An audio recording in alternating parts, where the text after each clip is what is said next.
Hello, friends, and welcome back to playing tribute to the Great Ace Attorney Chronicles, the Great Ace Attorney Adventures, where we are on episode 4, which I believe is my favorite episode of this particular game. I don't remember much about the second game, except for the overarching story, so I guess we'll find out with that one. But we have, I guess, been in the trial for a while. Pointed out some inconsistencies and some weird stuff going on, and revealed the marital conflict of the landlords. So let's see, because then after we did that, the landlord's wife got really mad and turned the whole jury against us. So now we have to do another examination. I've considered the defense counsel's request for a further summation examination of the jury. And I have determined that the court must uphold the defense's judicial right to this procedure. He seems reluctant. So, counsel, you will now proceed with your second summation examination. I presume the jury is ready, Mr. Foreman? We are, my lord. Very good. In that case, I must ask each of you now to state clearly and concisely for the court the grounds on which you find the defendant guilty of this crime. Yeah, because she kind of incited the jury against us. We didn't even get very far with our wherever we were going with that. The accused left behind evidence at the scene, and he had 3 books of his. If there is some novel alternative explanation about how the victim was stabbed, I might reconsider. Even if the woman was throwing books, it can't be related to the crime if the window was closed, can it? Dearie me, it was only a little book. Hardly life-threatening, even with a direct hit. Look, I just want to get this over with. If I don't bring home some pay tonight, I'll be in a tiny bit of trouble. Come to think of it, we had a fire at home a while ago. It gave me the sneezes. Yes, considerably more tangible arguments from all members of the jury this time around, it seems. With one notable exception, of course. My learned student friend was unable to find fault in the previous witness testimony. So the court must accept the fact that it was indeed the accused seen fleeing from the scene.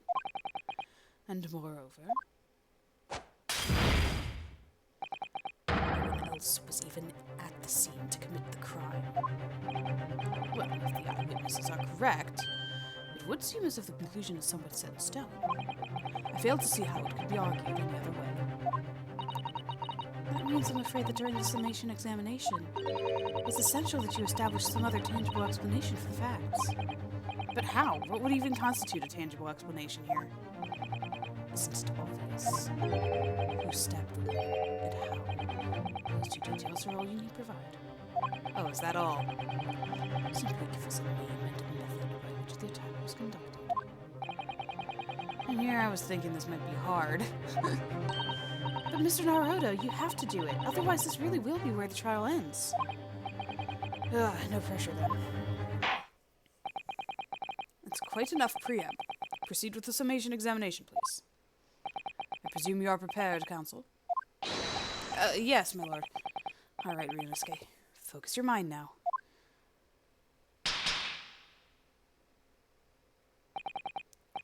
Clearly the key to the summation examination is going to be juror number 4, the maid, or should I say Mrs. Garadeb. We have the book that disappeared from the Garadeb's house on the evening of the incident, and the 4th book found in the victim's hand. There must be a way to link the 2. Yes, that's what we have to find. Using every technique I've learned from my short career so far, whatever it takes. Don't forget to keep an eye on Mrs. Garadeb and how she reacts, even to things other people say. Ah, okay, so I will press everything. I'll see what she says to other people, not to what her own is.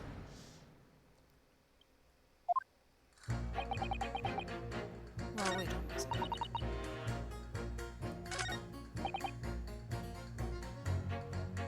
This guy actually mentions the book, so let's press it. Hold it! But what about the possibility that the window was open? What about it? I mean, there's just no way it could have been. How can you be so sure? The prosecutor fellow over there said it earlier, didn't he? Winters in London are no joke. You don't want to invite that sort of cold indoors. But if your room was a raging fire. So no, the window wasn't open. Us Londoners like sitting by the fire and staying warm, see? But you couldn't categorically state that the window wasn't open, could you? It just wasn't. They wouldn't have opened it. Then what's the point of even having windows, huh? Counsel, you will kindly refrain from childish bickering. Sorry. Somehow I need to show there's an undeniable possibility that the window was open. Because this young man isn't going to budge otherwise.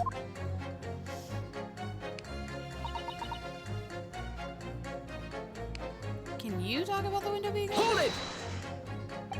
But the little book was on fire at the time, was it not? With flames of love, I'll have you know.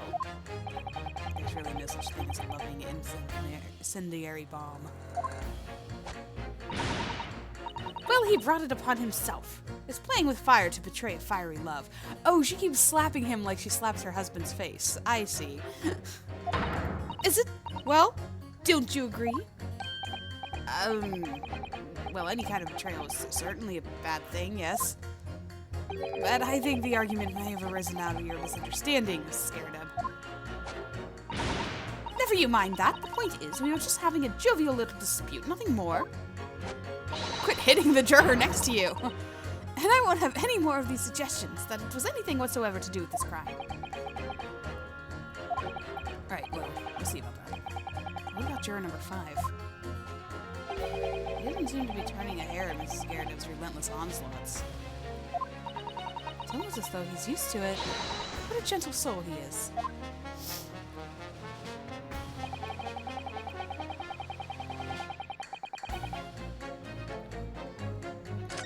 Yeah, there's no... Can you give me anything more... Does that have anything to do with your decision about the defendant's culpability in this case? Sorry, what's that? You have to speak up, lad. Could you tell us more about that fire? It was last winter. My grandchildren baked me a lovely cake on my birthday. I had 75 candles on top. It did. What a sight to behold it was. You put candles on a cake? Was it some kind of devil worship? Oh, man. Of course not. It was an angel cake to celebrate my birthday, obviously. It seems that a common custom here in Great Britain, Mr. Naruto. Anyway, I mustered all my puff to blow them out. Only I must have blown wrong somehow. The flames didn't go out, but candles went flying all over the room. The furniture caught and everything went up. The whole place filled with smoke. Definitely sounds like devil worship to me. And by the sneezes, I presume you mean a cold. But how did you catch a cold from a fire? What a fiasco. Twas the grandchildren, bless them, threw water over me as they tried to put out the flames. And then, because the whole room had filled up with smoke, of course, we had to open all the windows, there it is, to clear it. Who'd have thought that he would be the key to getting the window open? The windows. The biting winter air rushed over me like a devil dancing on my grave, it did. I caught a terrible cold from it. It put me in hospital for a while. Won't forget that birthday in a hurry. I knew it was devil worship all along. Something about this old man's story is playing on my mind for some reason. You need to demonstrate who, apart from Mr. Natsume, could have attacked the young woman in the street, as well as how he or she could have done it. Yes, but once again, the jurors' statements are full of personal prejudice. A lot of them seem convinced they're right, even in the face of logical arguments to the contrary. I think you're going to need to pit them against each other to force them to accept an alternative explanation. Yes, I don't necessarily need to find contradictions between their assertions, just a connection. Alright, let's see what I can do. If anything stands out, I'll go for a strike. That's the spirit. Okay, just a moment, please. You.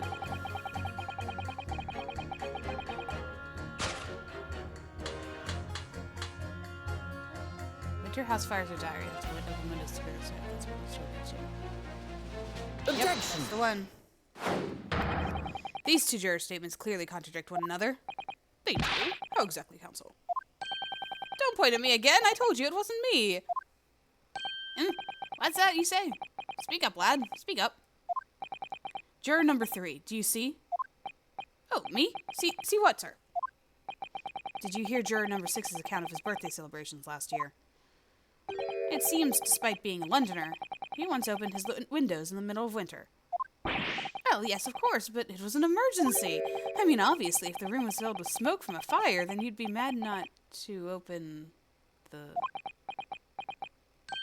Oh! Exactly. On the day in question, at the time of the incident, there was a fire in the Garrideb household. And Mr. Garrideb had the following to say about it.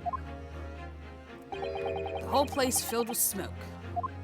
Oh my. Oh, my hat! Oh, hello. You have something to say? Excuse me. Juror number 4, do you have something to say about that?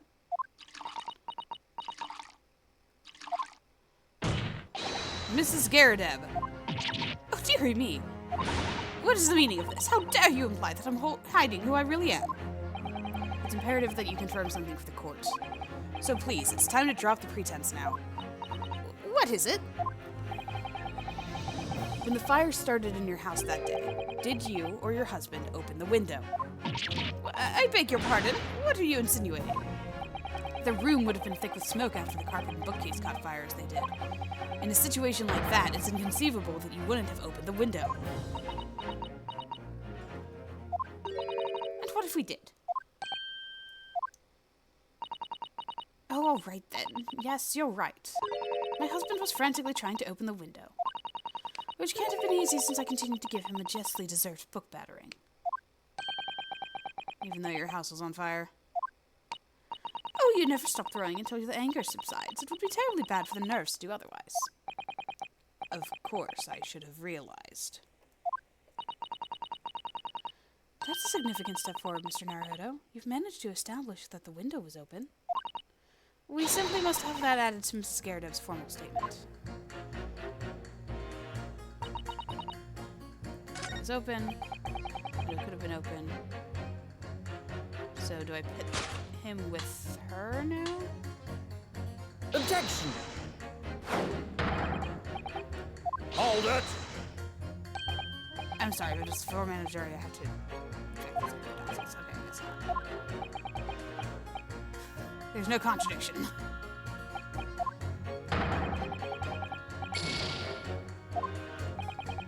Okay, maybe I just press her.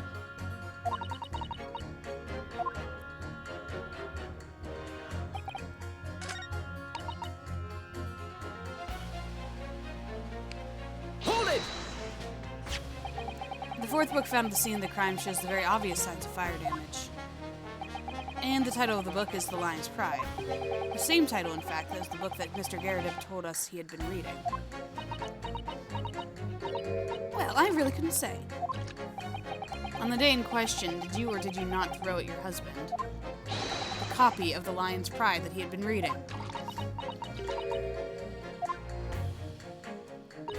I did. It was the first thing I could lay my hands on, so I hurled it straight at him. And now you come to mention it, yes. He was rather enjoying reading it, you're right. Why did you not reveal this information to the court from the outset? Because I couldn't, you insolent little man. I don't remember. I didn't remember. In times like that, you pick up and throw whatever you can lay your hands on, as well as you know. I really don't. I barely noticed I was throwing a book, much less the title of it. Oh, what do you have to say? Excuse me. What is it, juror number 5?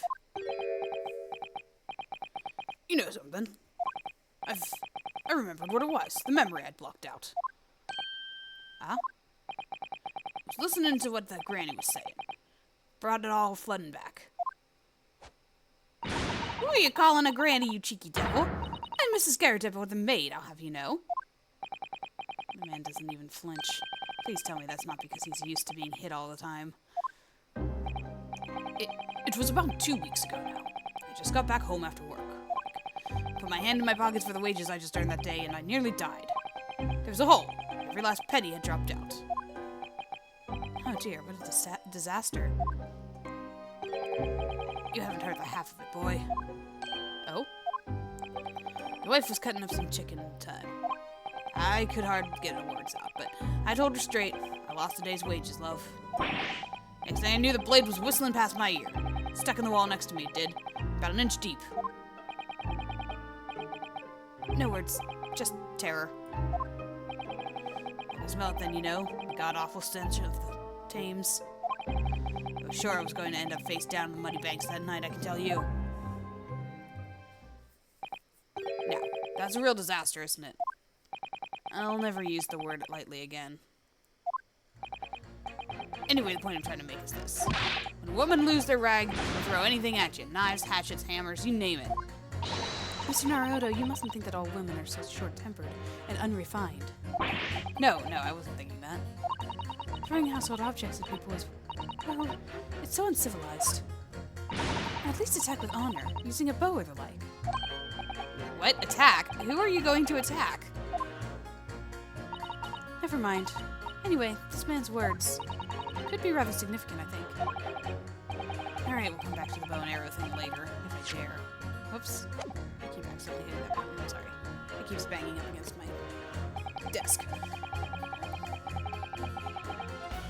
Okay, that's important. Who do I...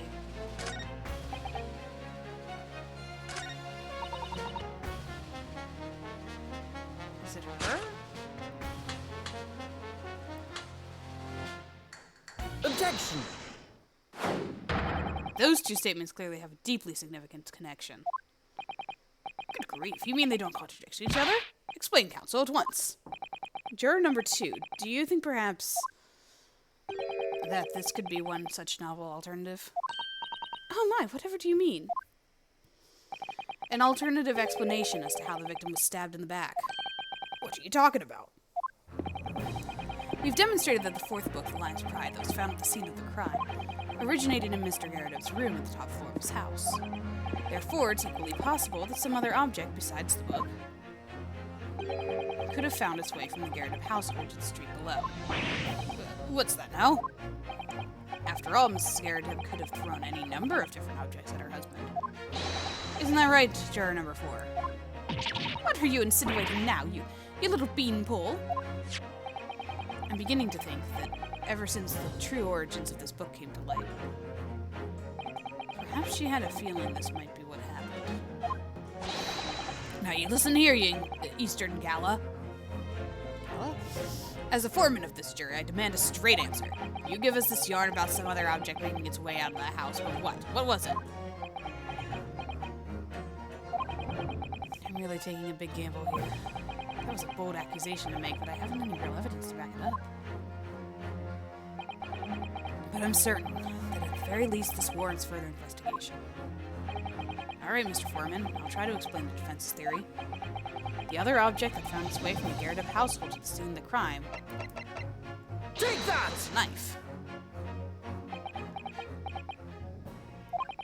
Juror number 4, Mrs. Garredob. What now? I must apologize in advance for this. But I need you to confirm something else for the court. This knife. Have you ever seen this knife before? Ah! Good lord, counsel, what on earth are you doing? What's the weapon that was lodged in the victim's back, ma'am?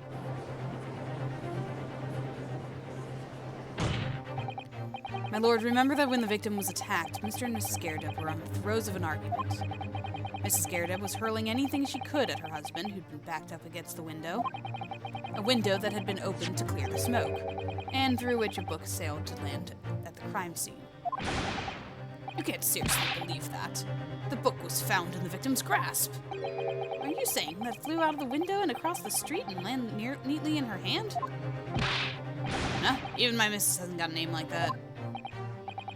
Yes, I admit there are many details we don't yet understand. But that's the point. That's precisely why we must not allow this trial to end. Not right now. Oh my. Ah! Mrs. Garredob, your answer, please. Have you seen this knife before or not? Oh,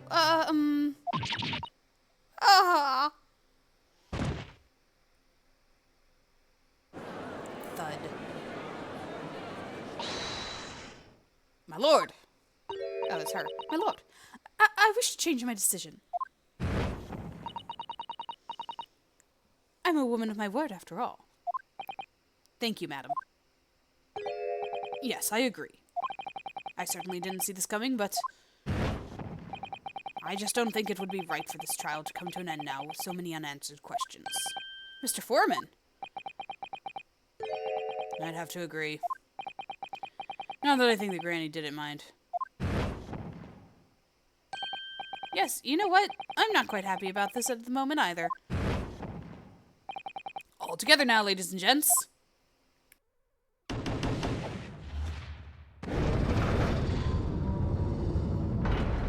Nice, they did it all at once for us. How smooth. We did it. Oh, congratulations, Mr. Naruhodo. So, as a result of the defense's summation examination, a number of jurors' leanings have changed. 2 jurors called guilty against 4 now calling innocent. Accordingly, the opinion of this court is divided. And the trial will continue. Yay!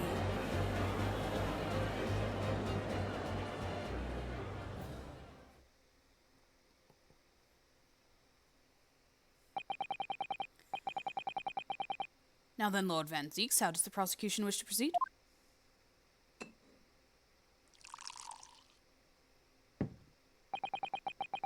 This trial is rapidly descending into a farce.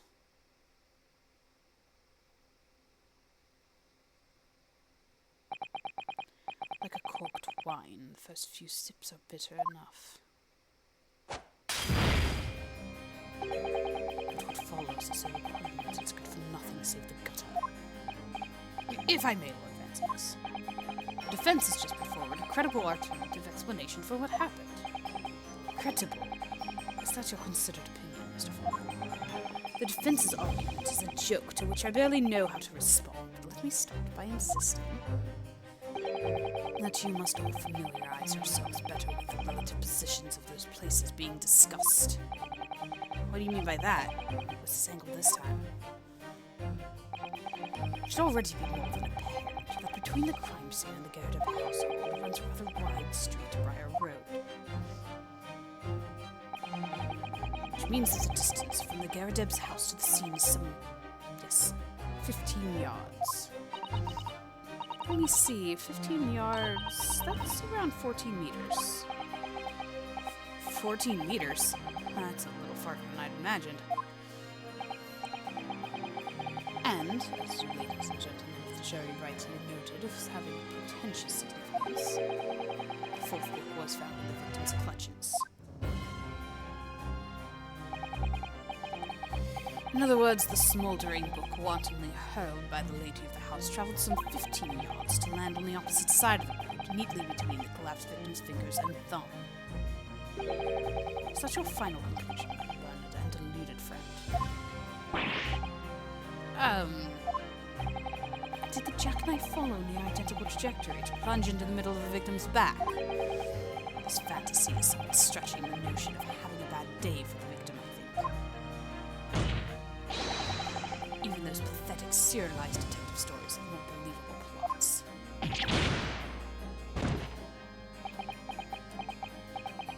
There's nothing I can say to that. That prosecutor loves the sound of his own voice. Mr. Sato? Serialized detective stories are pathetic. How dare he? Maybe let's pick our battles here. My lord, might I be allowed to speak?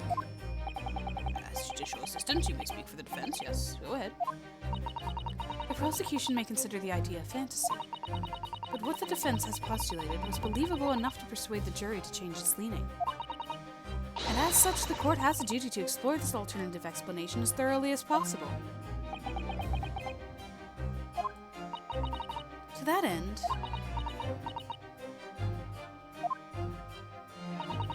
juror number 4, Mrs. Joan Garrett, must be called to testify and submit to cross-examination.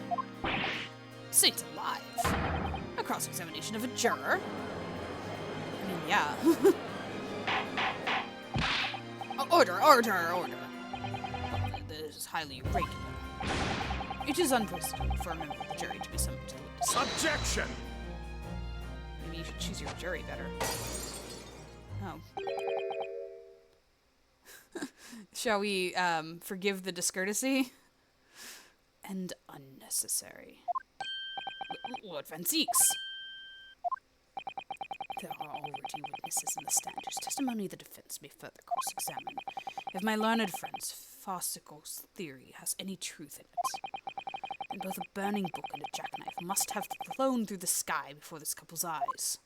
And we must assume they would be able to testify accordingly. What say you, witnesses?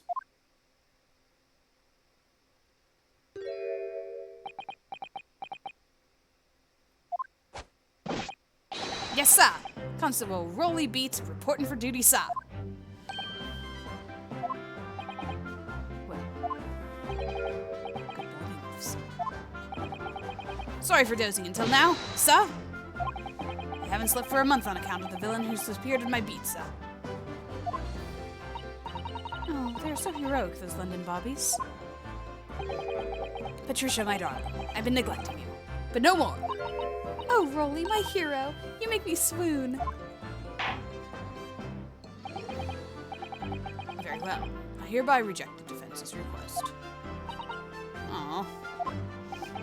And order the witnesses in the stand to testify again.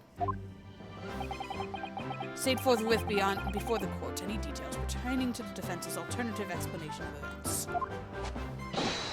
Yes, sir!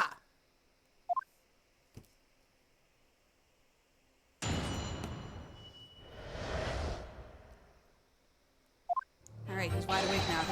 He's speaking for himself. This case has nothing to do with Mr. and Mrs. Garrett. Believe me, a London Bobby is good for his word. You see, sir, the windows on the top floor of the Garrett house are top-hinged casements. Obviously, if anything had been thrown out of the window, we would have seen it. I did leave the scene to go and fetch help, but my trusty Rolly was there to make sure nothing was disturbed. I didn't take my eye off the crime scene for 1 moment, sir. Nothing strange to report on that front, sir. Well, it's quite startling, top-hinged casement windows. That detail was not in the police report, Constable. Yes, sorry about that. I must have been a little drowsy. You cannot excuse your sins with drowsiness every time, Constable. No, sir. I'm sorry, but what exactly is a top-hinged casement window? And you cannot excuse your ignorance with such trite remarks, my learned friend. Of course, sorry. I found it, Mr. Naruhodo. Cast your mind back to the windows in Mr. and Mrs. Garredub's room. Alright, I'll try. So, the window opens in order to allow air to circulate into the house. But, as is a top-hinged casement window, it swings open along the upper edge, you see. I'm glad you've rectified your ignorance. The casement window's most prominent feature is its stay, a metal bar which prevents the window from being opened beyond a certain amount. It prevents it opening? It's all news to me. Absolutely correct, sir. In other words, if a book or knife were to have been thrown through the open window, it would have clattered against the pane and fallen straight down to the pavement below. No. You see the problem then. Good, your education in windows is complete. There's never any possibility of either the book or the knife traveling 15 yards over the road. That is unless the window pane had been shattered, something we've discounted already. That can't be! Did you see that, Rolly? The young Japanese man just collapsed in agony. Oh yes, my darling, I saw it. I saw how he crumbled before me. Oh, Rolly, you're so strong. How is this happening? I haven't even started the cross-examination yet, and already my argument's been destroyed. Don't give up now. Counsel, if you could drag yourself upright again, the court awaits your cross-examination. My lord. Oh good, another desperate situation.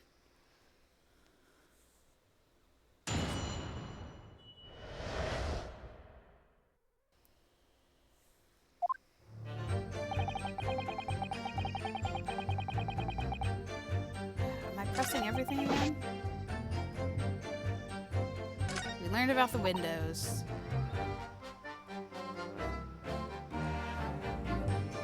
You're always sure of what you see. I mean, the fact that she left... Nothing strange. Hold it! Let's start here. Yes, you said that you went to a nearby police box to fetch another officer, is that right? That's right, yes! If it had been a Rolly's beat, I would have known exactly where I was going, of course. Don't feel bad, my love. You can't be expected to know the location of every police box on every beat. So Rolly told me the way, only I sort of got a little lost on the way. Patricia, my darling, that's why I love you. Your terrible sense of direction is bewitching to me. Oh, Pat. Oh, Rolly. Oh, please. So, I suppose I was gone for 15 minutes. Wow. But like I said, my Rolly was at the scene the whole time, making sure nothing was disturbed. Did you guys not see the smoke coming from the window either? I was off duty at the time, of course, but my true Bobby is never really off duty, so. That's what they keep saying. Hold it! Nothing strange, not even smoke coming out of a window on the other side. Nothing to report. That's correct, sir. I had my eyes wide open the entire time. Never looked away for a second. No one else approached the scene and nothing was removed from it. I can swear to that yard's honor, sir. I swear to that on the yard's honor. Really? That seems a little strange.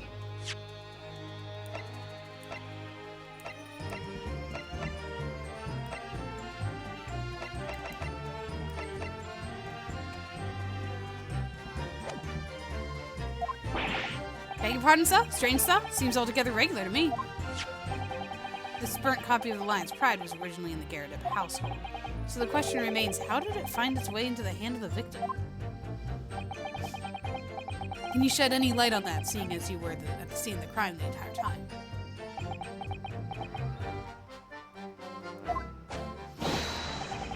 Aha! Could it be a different copy, sir? One that just happened to be burnt as well?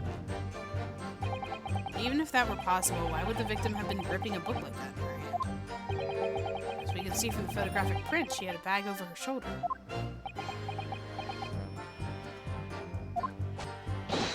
Well, sir, that book was in the lady's hand from the moment we arrived at the scene. Is that so? There's something about this statement that's not sitting right with me. The two mysteries of how the knife ended up in her back and how the book ended up in her hand. There must be some common thread between them. I'm so sorry, Mr. Naruhodo. I have no right to speak out. What do you mean? I requested the cross-examination of Mrs. Garrett without consulting you. Even if the judge did deny me. Oh, I see. Well, I agree with you. We do need testimony from Mrs. Garrett if we're ever going to get to the truth of this matter. Do you really think so? Well, think about it. No matter how far it is across the road or how the window opens, Mr. Garrett's book found its way to the scene of the crime somehow, didn't it? You're right. And then there was Mrs. Garrett's reaction to me showing her the knife. The woman's hiding something. I'm sure of it. You're right again. I need to use this cross-examination to uncover more clues. We'll get to the bottom of this one way or another, I swear. Yes. Alright, well, I guess we're pressing everything. Hold it! How can you say that for certain? A very good question, sir. And the answer is this. It has the noble founding principles of the force written on it as a reminder to all policemen of our sworn duty. He showed us that before, didn't he? Did he? I can't say I remember. I do. I remember. I wonder if we're going to put in the court record. To patrol the streets of London town and uphold the peace of the common man. That's what the job's all about. And that is why I can stand here today beside my long-suffering wife and tell you what Bobby's good for his work. While rubbing my tired eyes, admittedly. Sir. Oh, Rolly, you're so manly. Of course I am, my darling Patricia. Oh, Pat. Oh, Rolly. No, none of this is what I meant. I meant, how can you say for certain that this case has nothing to do with Mr. and Mrs. Garrett? Ah, I see, sir. You should have said this earlier, sir. Yes, well, so could you answer the question? It's a waste of time, then. Absolutely, sir. I will answer to the fullest of my ability, sir. There's a surprising reason why Mr. and Mrs. Garrett's domestic dispute can't relate to the case. But before I get into that, sir, just one thing. Yes? I'd very much like you and all your countrymen to understand the great British institution of Scotland Yard. So I hope you'll take back some of the tales of us London bobbies and how we uphold our guiding principles. I wasn't planning on going back just yet, but I've only just arrived here. So to that end, sir, I'd be happy to lend you my warrant card for your perusal. I must warn you, you won't be able to get through it without shedding a few tears. Thank you. I'll try. Okay. We have it now. I'm not going to present anything.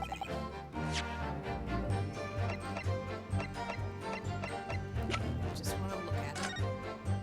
Item 1. A policeman will strive to preserve the peace within his allotted beat. Item 2. The patrolling officer is expected to walk 20 miles around his beat every day for the furtherance of community relations. Oh, that was the principles of policing. Okay. Metropolitan Police regulations. Item 1. Any crimes fall under the jurisdiction of the beat in which they are discovered.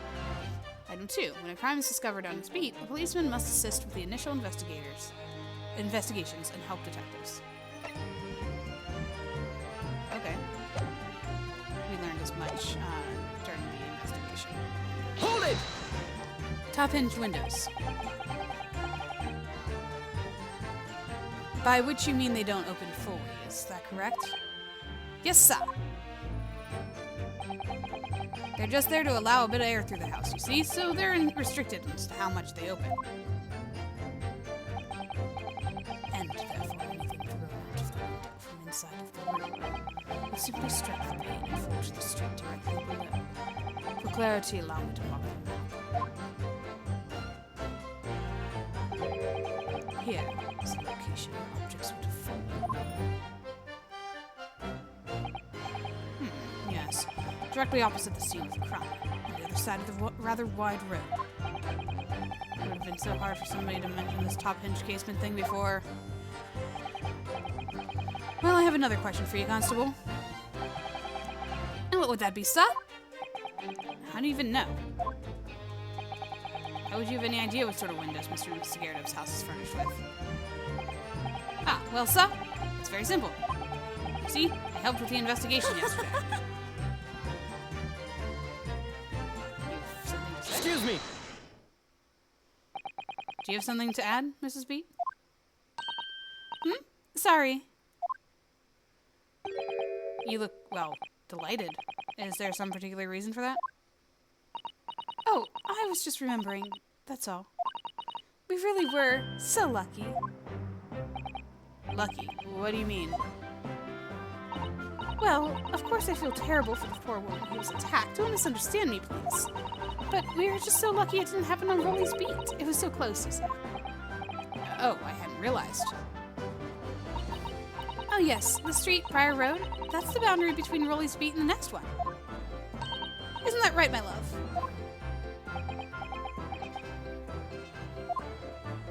He's dozing again. Constable Beat. Oh, yes, that's right. That's the reason I was helping out with investigating the occupants of the Garredev household yesterday. Their house is on my beat, you see, so. It really was cutting it close, though. Constable, I wonder if you could clarify something. If the Garredev household is on your beat, does that mean that the pavement next to it is as well? Outside Mr. Garredev's house? Yes, ma'am. The pavement on that side of the road is part of my beat. I see. I wasn't aware of that. Just think, if the woman had been attacked just on the other side of Briar Road, we would never have been able to go for that meal to celebrate our wedding anniversary. But that's the life of a bobby, after all. Extraordinary people are Bobbies, tirelessly working for the benefit of all Londoners. Do you know what I think? I think it was the good Lord's way of rewarding my Rolly for all his hard work. Don't you think so, my darling? That must be it, Pat, my love. That must be it. I think perhaps we should make sure that we have the information officially on record. Leave it to me, Mr. Naruhodo. I'll take care of it immediately. Payment where the victim was found, just outside Thompson Leeds, the border, which... Okay. And now it's my turn, I think.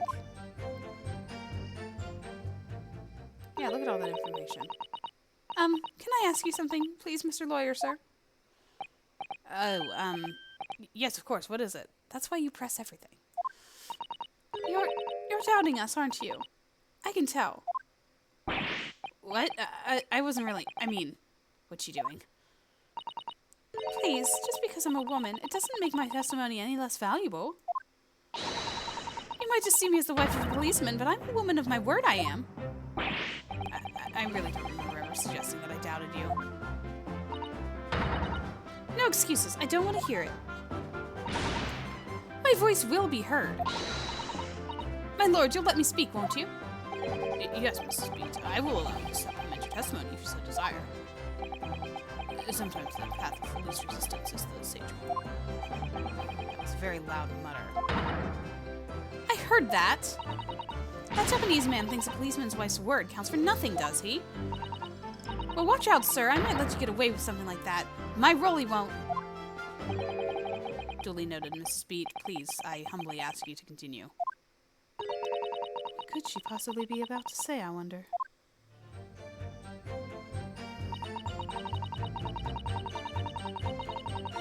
Yeah, they keep talking about her sense of direction. So please, tell me more. Hold it! Mrs. Beat, nobody is questioning what you've told us. I saw it, I did. That evening I saw it clearly. A little Eastern man with whiskers and a funny curved back slinking away from the scene.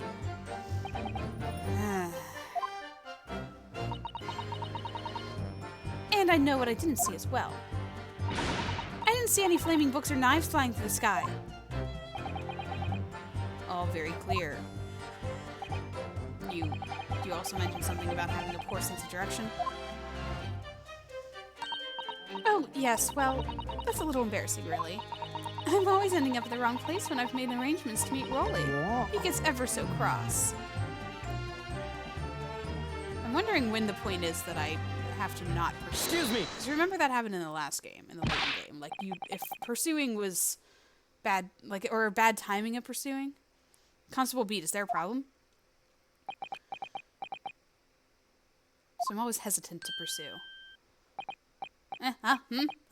No, sir. No problem, sir. Did your wife's remark just now bring something to mind, perhaps? Oh, well, in a way, sir. Yes, sir. I was just remembering that the same thing happened that evening, is all. You mean Mrs. Beat lost her way on the night of the incident? Well, you see, I sent her off to find a police box in the next beat over from mine. But she was gone a fair bit longer than I was expecting. I thought she'd be back inside 10 minutes, but my darling was gone a good 15. Oh, Rolly, you're such a tease. But the reason I was so long was because of the bouquet, silly. The bouquet. Sorry, what bouquet are you talking about? Oh, it was a present for our wedding anniversary. Rolly's so romantic. He saved up for it with farthings and halfpennies he found in the gutter while doing his rounds. Yes, how romantic. I've forgotten all about it until just now. Had you, my darling? Ah! Oh, yes.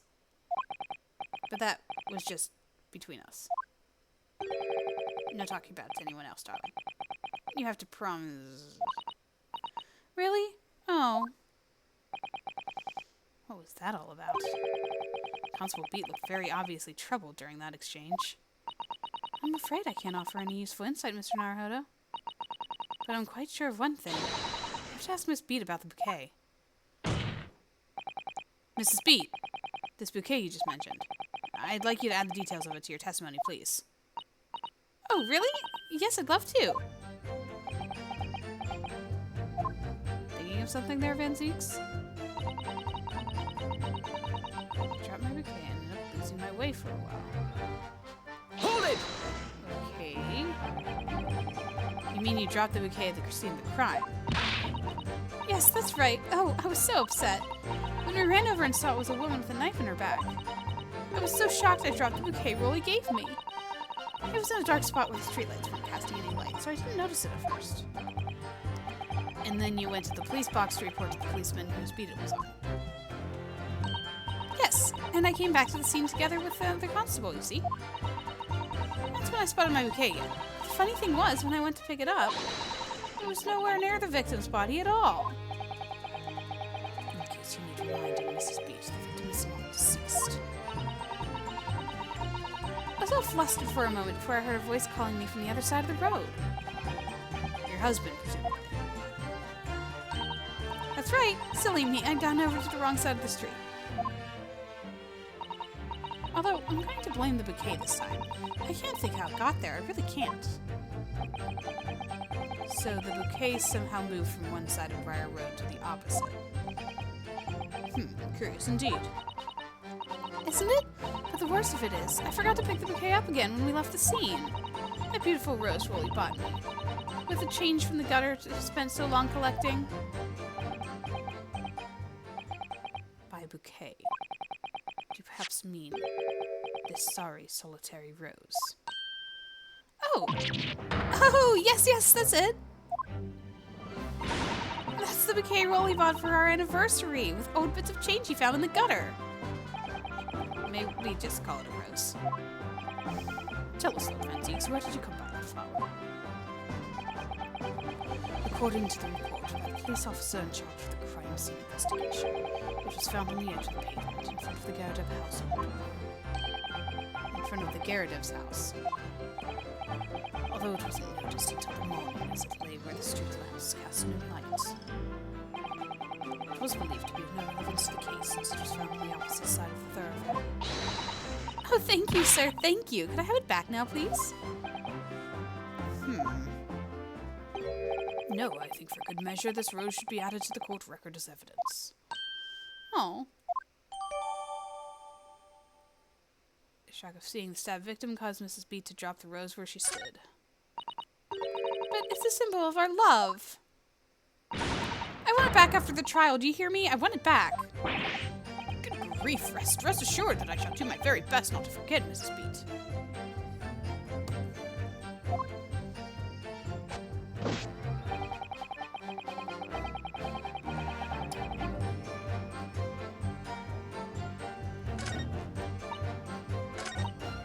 Is there a point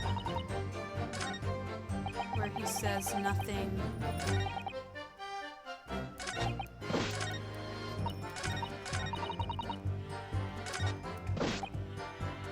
Disappeared from the scene. Was that here? He said nothing disappeared from the scene. Nothing to report. That's correct. I had my eyes open, never looked away. Nothing was removed from it. There it is. I can swear that to you on the yard's honor. Really, that seems a little strange. Beg your pardon, sir. Strange, sir. Seems altogether regular to me. This burnt copy of Lion's Pride was originally there. How did it find its way?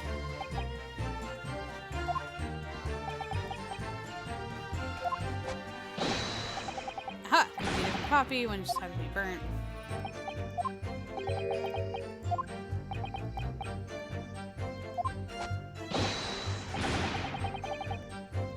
The moment they arrived on the scene. Is that so? There's something about this statement that's not saying right. Two mysteries of now how the knife ended up in her hand now. There must be some common thread between them. Do I have to present it there? Make of this. The whole idea of a visible attacker has been troubling me all along, but I believe I'm starting to get a picture of what really happened here now. The fourth book had no business being at the scene of the crime. I made sure that Mrs. Geradev was hiding something from us.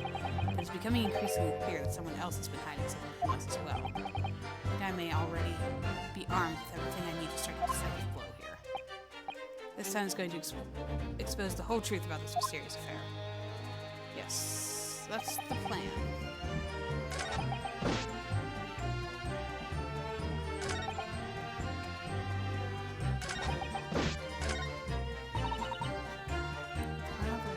I've seen it.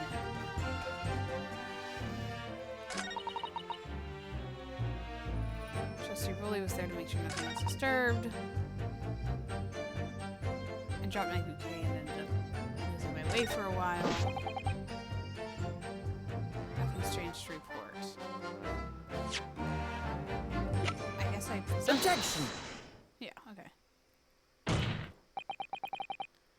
You claim, Constable Beat, that there was nothing to report in the 15 or so minutes that you were guarding the scene, but that cannot be.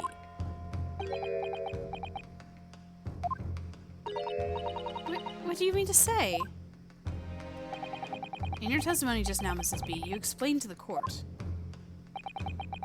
that when you arrived back at the scene of the crime, with the policeman assigned to that beat, the bouquet you had dropped at the victim's side was no longer anywhere nearby. Objection! Yes, on the opposite side of Briar Road to where the victim was attacked. But considering the size of that meager bouquet, that's the word meager because British spelling is weird, if a single sorry bloom can be so described.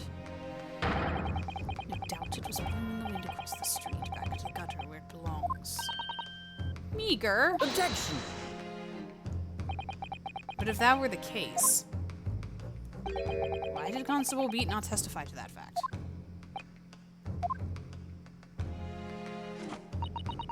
No one else approached the scene and nothing was removed from it. Constable Beat swore on that on Scotland Yard's honor. But the bouquet belonged to me. It has nothing to do with the case. That's why Rolly didn't mention it, I'm sure. No, because sadly it's not only your bouquet we've been talking about here. More than one thing in this case is mysteriously the wrong way around. What are you talking about? Think about it. Besides Mrs. Bede's bouquet, there's Mr. Garridub's book.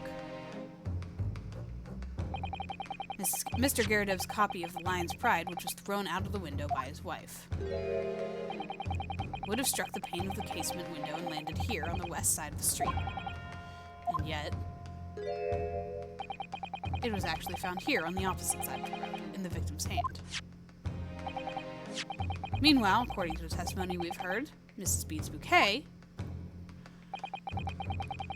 should have been dropped here at the scene of the crime, on the east side of the street. But in fact,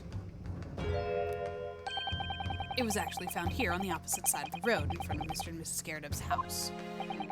There's no logical explanation for these things, unless somebody deliberately moved them.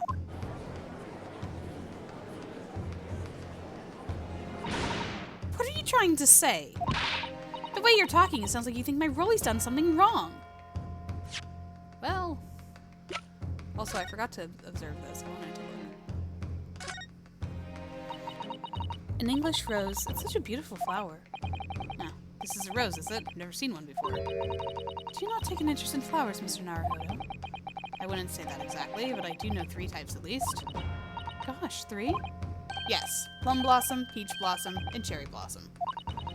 Perhaps you should consider branching out, learning some that aren't fruit tree based, for example.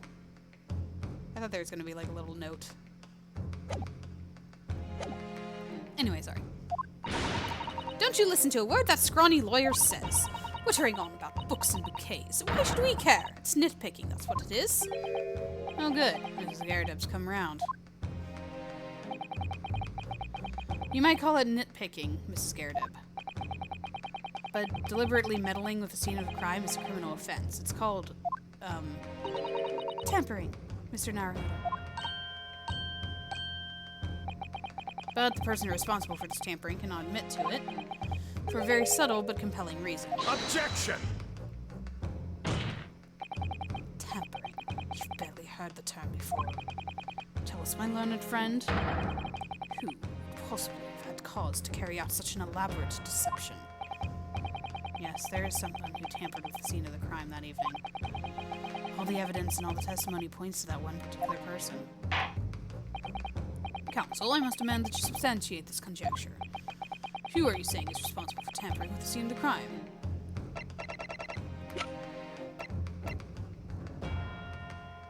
Oh, they're so young. Take that! Obviously, there's only one person it could have been. Constable Rolly Beat, it was you. What, a policeman? A member of Scotland Yard? What nonsense! Why would my Rolly do something like that? There's no one stricter than my husband. No Bobby works more tirelessly for the people of London. Mrs. B. You said in your testimony that your husband asked you to go to a nearby police box to fetch the officer on duty. The 15 minutes that you were absent from the scene is the only opportunity anyone had to tamper with you. You're making it up. It's all nonsense. It's all lies. What about that Japanese man with the whiskers? I bet it was him. He did it. Objection! If that was true, Constable Beat would have seen him do it.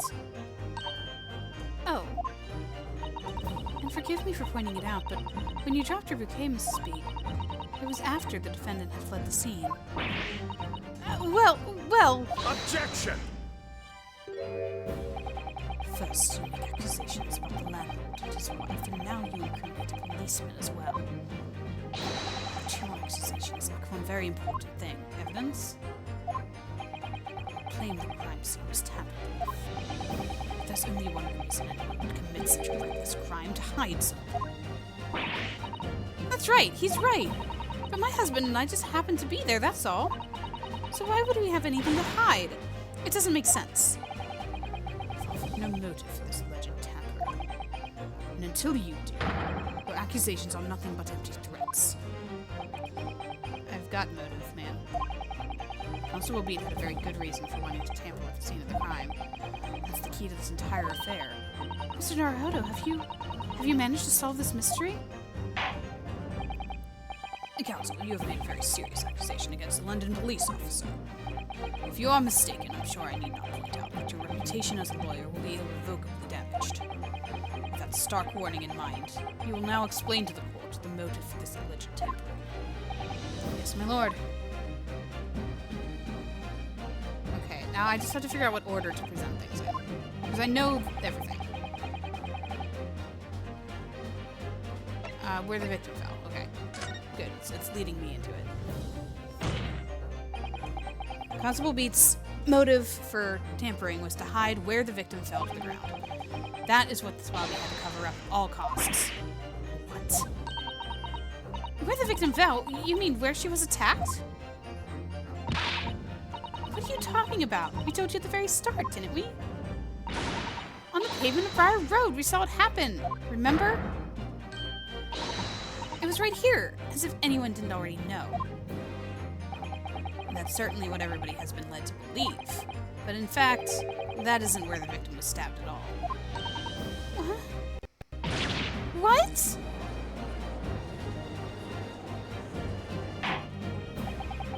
I'm beginning to wonder where this tumultuous trial will end, Counsel. If that's your assertion, the court is dying to know anybody's friend. Where the crime actually took place that evening. Well, everything's the wrong way round. Over here. Take that! But that's on the opposite side of the road. I don't understand. On the evening in question, Mr. Garrideb's book fell directly down from the open window above. And your bouquet, Mr. Beat, never moved at all. What did move was the scene of the crime itself. Gracious! Objection! Perhaps you haven't been listening to the ample testimony the court has heard. These witnesses both saw the moment the attack took place. That's right, I saw it with my own eyes. It was 5 o'clock in the evening and already dark. There was typical London fog on the ground. When you saw the incident unfold and ran to the victim's aid, that was actually on the west side of Briar Road. No, that's not true. It can't have been. Constable Beat then arranged for you to be absent for a while by sending you for help. And during the 15 minutes you were away, he transplanted the crime scene. He moved all the things shown in this print, the victim herself, the 4 books. He moved everything, in fact, to the pavement on the east side of Briar Road. Extraordinary. But the constable overlooked one thing. What did he overlook? Okay. Exactly. The prosecution told the court just a few minutes ago about the discovery of the rose bouquet. Lord Van Ziek said it wasn't noticed until the morning, as it lay where the street lamps cast no light. Yes, it couldn't be seen in the dark, obviously. Which is why it was only the bouquet that was found in its original position, on the pavement on the west side of Briar Road.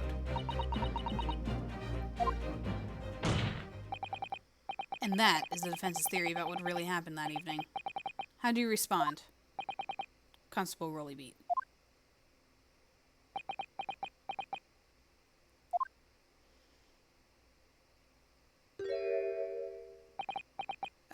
Well, I'm very sorry. I didn't mean to nod off again, but I haven't slept properly in a month. Did I miss anything important? Oh, Rolly. It isn't true, is it?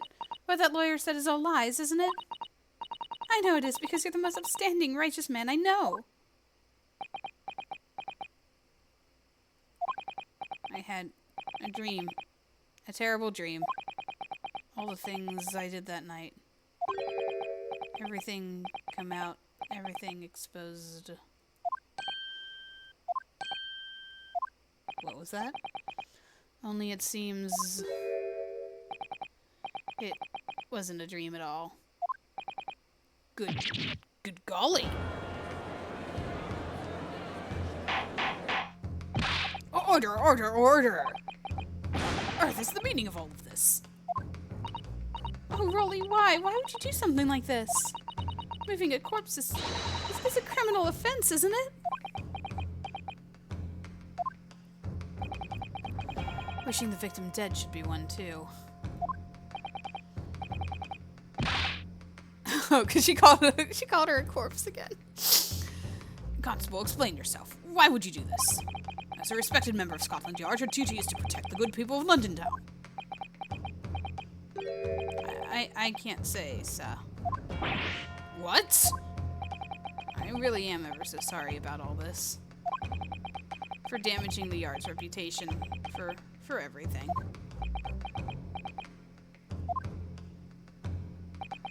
I have a possible explanation.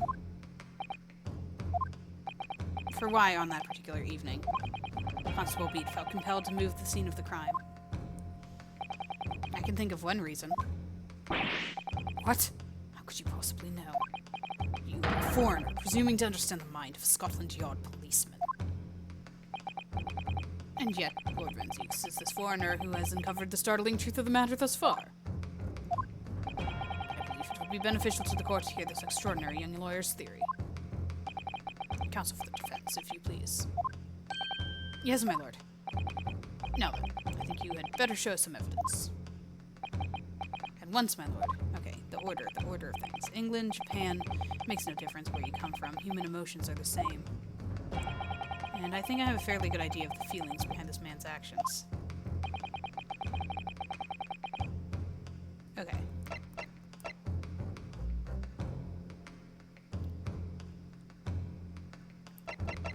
I think we start with this. Take that! I realize that I'm a foreigner in this land, and I have only just arrived from Japan, which is why all this information about London's so-called bobbies is completely new to me. I've learned that, though honorable, patrolling the beat is the most demanding work in the world, for example. Keeping the peace, looking after the citizens on his beats in all kinds of ways. There's no doubt that the young bobby is charged with a great deal to do each day, certainly. But for Constable Beat, the day in question was special. Special? How? On account of this bouquet, my lord. Oh, yes! It was our very first wedding anniversary! Constable Beat had worked so hard to be able to afford this simple gift for his wife, and was looking forward to taking her out for a celebratory meal. When he and Mrs. Beat stumbled upon a crime along Briar Road.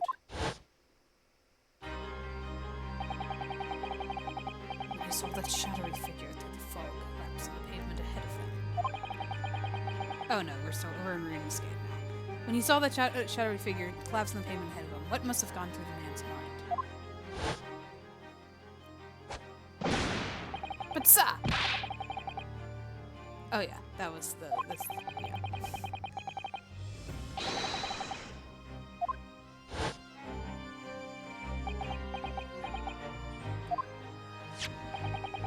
This is the warrant card the Constable Beat offered to lend me earlier. Inside, among the rolls for patrolling policemen, it says, when a crime is discovered on his beat, a policeman must assist with the initial investigations and help detectives. Aha! Constable Beat.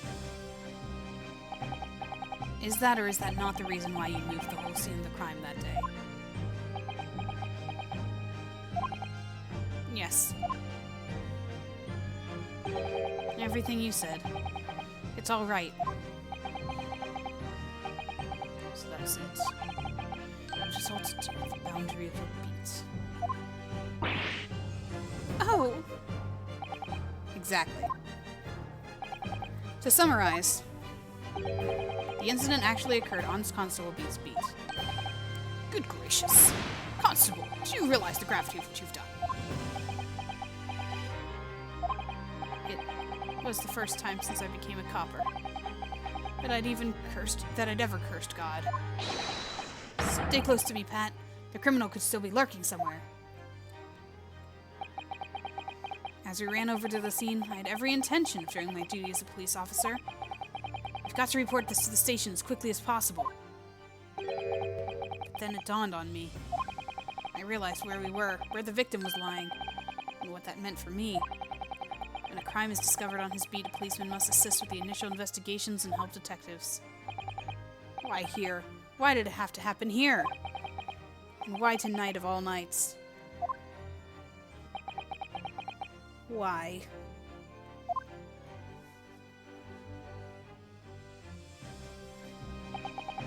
It's a copper's job to guard the scene of the crime, so I told Pat she'd have to go to the nearest police box and fetch whoever was on duty there. It was then, when I opened my mouth to speak, it just came out. I couldn't believe the words that were coming out of my own mouth. This is the next beat to mine, Pat. So you'll have to go to the police box that covers it. Turn right along the Mearsham Street, and then...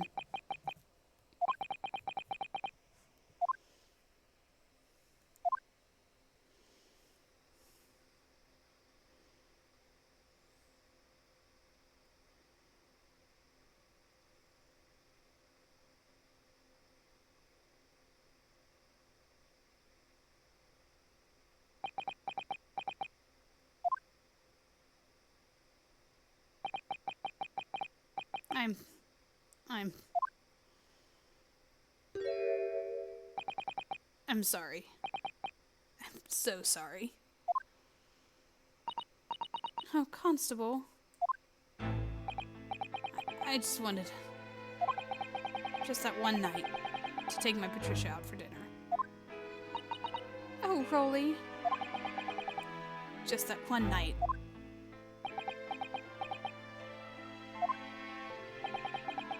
He knew that if the incident was on your beat, your evening of celebration would be ruined.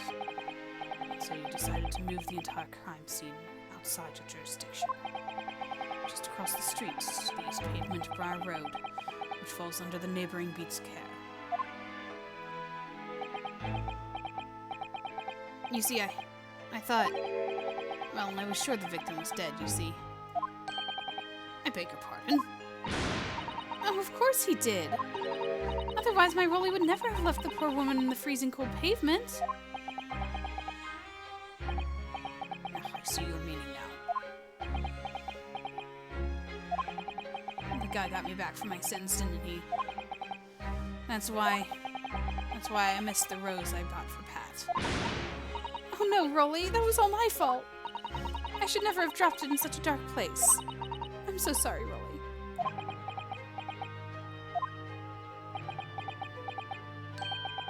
And can you tell us, Constable, how many books did you move from one side of the road to the other in total? Oh, 4 it was. Yes, sir. Definitely 4. 3 of them dropped by Mr. Natsume, and the 4th being the one that fell from the window upstairs in the Garadeb household, of course. But what made you place that book in the victim's hand? When all the others were scattered haphazardly around, I mean. Oh, well, sir, that's because that's how I found it. How you found it? What do you mean? When we first ran over to the scene, the victim was already holding the book. So, when I moved everything, I made sure it was still in her hand. You were sure it was this book, The Lion's Pride, that the victim was holding? Oh, yes, sir. No doubt about it, sir. Interesting.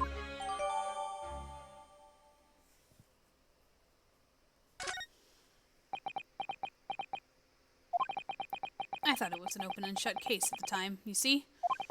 There were only the two people at the scene, and Pat and me both saw it happen. However, which way you look at it, it had to be the fellow who ran off who done it, I thought. I couldn't see the harm, really. I didn't think moving it all over the road would make a jot of difference. I suppose this is it for me now. I've had it. My lord.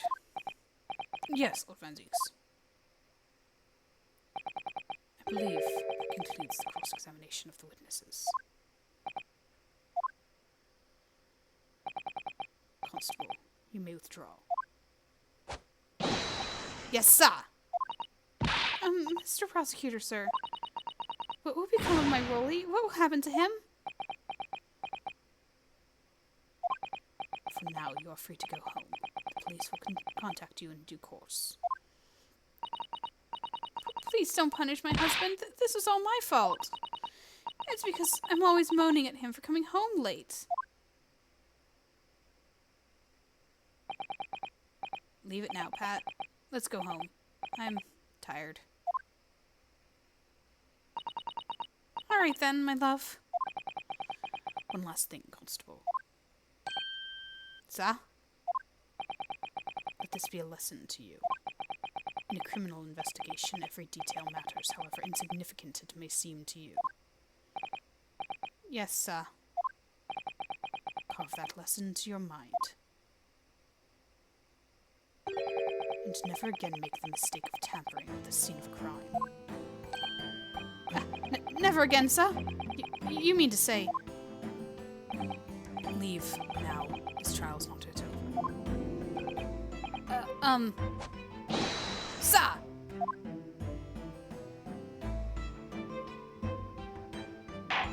They're sweet. I like them. I like that little twist in reasoning for things. That's one of the things I like about this case. Like the fact that, oh, it actually happened on the other side of the road, and that being the reason for it. Well, quite a startling revelation, I must say. Whoever thought of third-party transplanting the entire scene of a crime like that?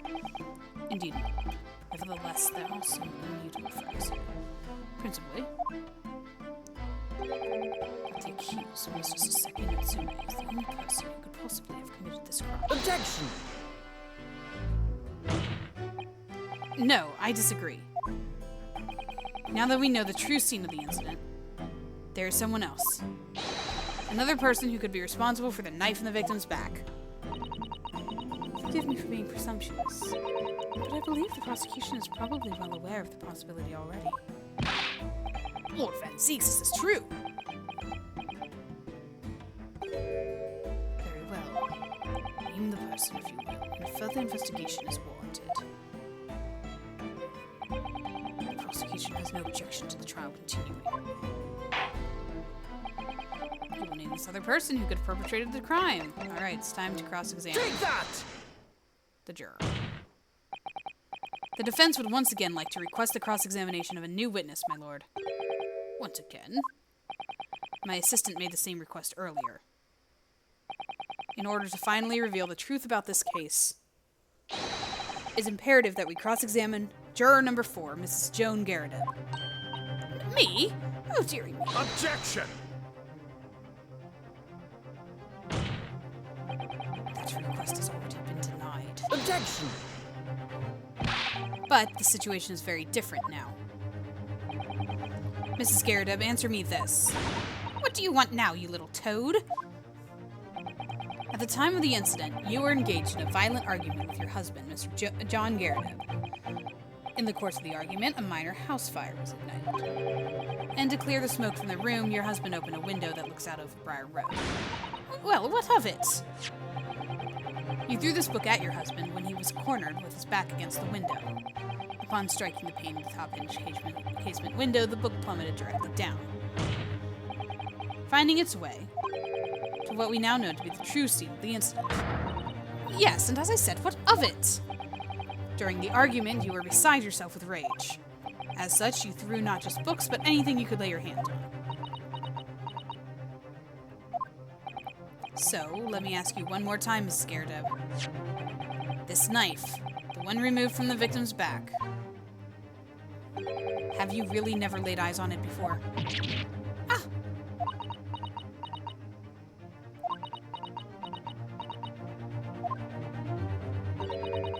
I don't recall it. Seriously? Am I supposed to remember everything I picked up and threw at my husband? And anyway, the man over there in all the regalia said that members of the jury needed to testify, didn't he? Conveniently, yes. Objection! No. I have no recollection of saying that at all, juror number 4. Oh! Make no mistake. You jurors are not special in any way. You are not immune to the judicial process.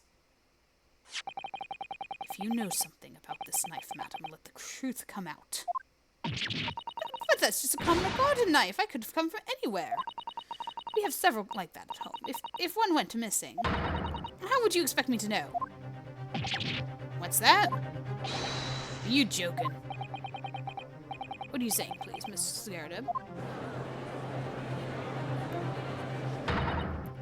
You listen to me. I refuse to believe all this nonsense. I couldn't bear the thought that I'd injured someone. Do you hear? I couldn't bear it. Oh, the poor woman. So yes, I want evidence. I want to see hard evidence if you're going to insist on this being my fault. You're going to have to prove to me that I threw the knife, if that's what you think. Come along now, chop chop.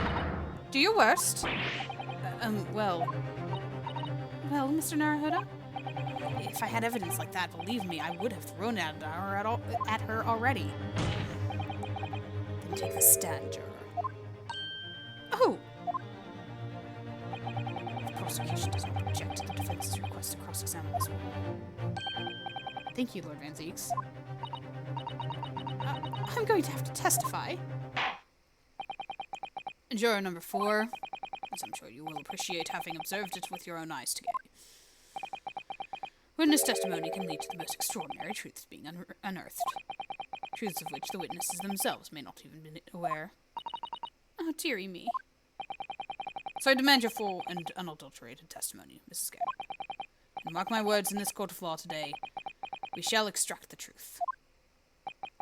Do you concur, counsels? Certainly, my lord. Oh, that's what I'm hoping for, my lord.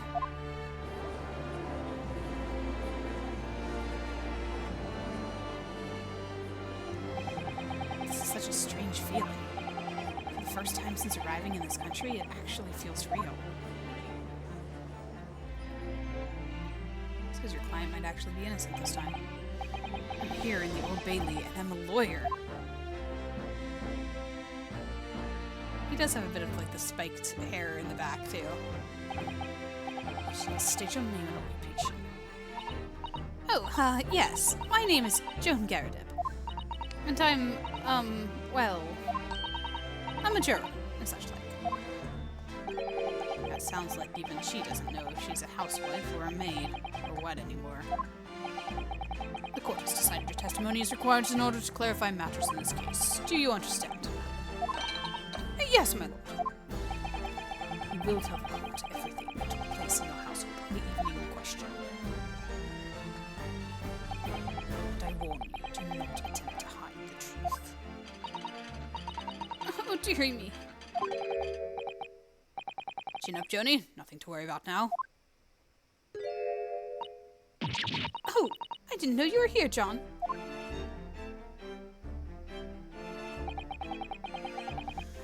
wasn't only you in the room that day, thing, was it? I think I ought to testify as well, don't you? But what about your knee, dear? Don't you worry about that. I'll hardly notice it. I'm not the sort of chap to leave a comrade to face disciplinary action. Oh, John. I presume you're Mr. John Garrett. Yes, sir, former second lieutenant of the 3rd Regiment of the 4th Northumberland Fusiliers, sir. Seen my fair share of action, now living the quiet life as quiet life. Are you not engaged in an incendiary battle with your spouse on the day in question? Ah, well, yes, sir. Quite. I believe this may represent a first in the proud history of the British court. Calling a juror to the witness stand is unprecedented. However, the court will hear your testimony now, juror number 4, and that of your husband. That's because it was an extreme problem to have her as a juror, because she's the landlady of the defendant. You will recount clearly and concisely the events in your home at the time of the incident in question. Conflict of interest, man, come on. Sir, at once.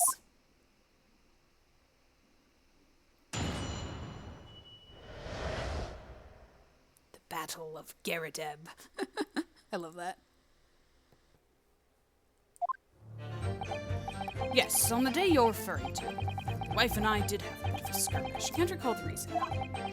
Knocked a candlestick over and set fire to the carpet. Soon had it out, though. Got the window open. Meanwhile, I was picking up whatever I could find to throw at him.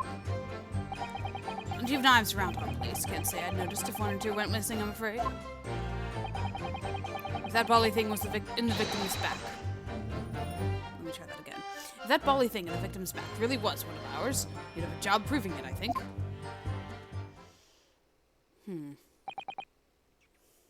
Yeah, exactly what I said.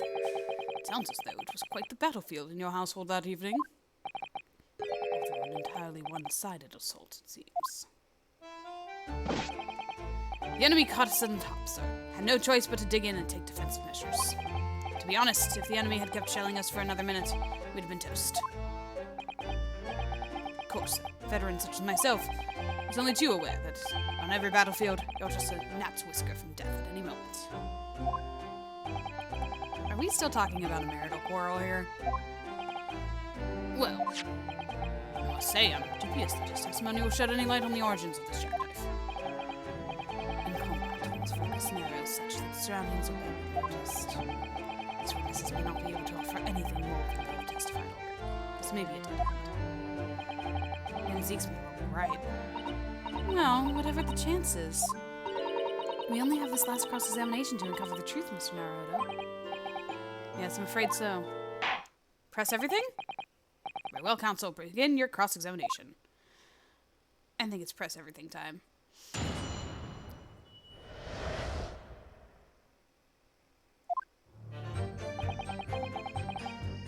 Hold it! Should I press him for the reason? The reason is what you told us yesterday, I believe. Yes, that's right. If I remember correctly, it all started because of a note that was tucked into the pages of a book belonging to Mr. Garrideb. A rather passionate note, in fact. But Mrs. Garrideb found the note, discovering her husband's little secret. And she gave him a mighty number of slaps across the face for it, too. What a sordid state of affairs. I love how Van Zeke's is commenting on it too. Like, oh yeah, no, this is awful. You poor man. I say, when a chap says he can't recall things, it's common decency not to drag it all up. And besides, half of it was wide and mark anyway.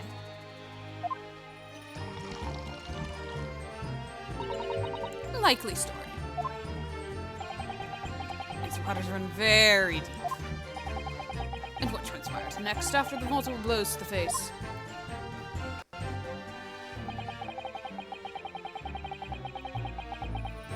Hold it! And the fire also spread to some of the items of furniture, didn't it? The bookcase, my armchair, anything of mine, really. Just so happens there was some bathwater around that evening, so I sloshed that about to put it out. A most precarious situation you put yourself in. Ours is a 3-story townhouse on the west side of the street, where the water main isn't connected yet. to draw water from the public water pump during the day if you need it easy. The lodgers are always moaning that they can't get any water at night. Although that little mustached Japanese man buys water in bottles, I believe. The defendant, Mr. Natsume, you mean? Yes, he received a stipend for his studies from his home country. Can you imagine being able to brew a pot of tea at all hours? He's obviously very well off. Have you actually seen the state of the man? And his place? I believe he uses all his income to buy books. Well, anyway, the point is, I was able to douse the fire with water, fortunately enough.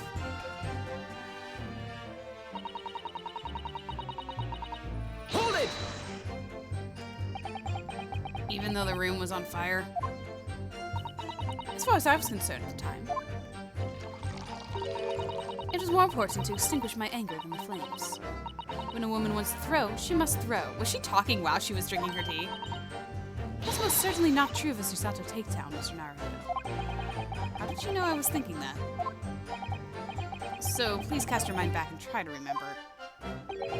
Was a knife among the items that you threw at your husband that day?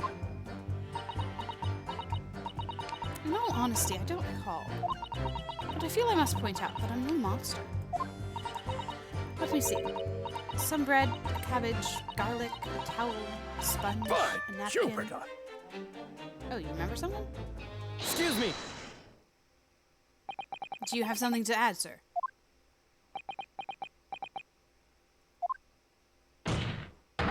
Mr. Garrideb. Don't shoot! Ah, sorry, I beg your pardon. Did your wife's remarks just now bring something to mind? Nothing of any significance, no.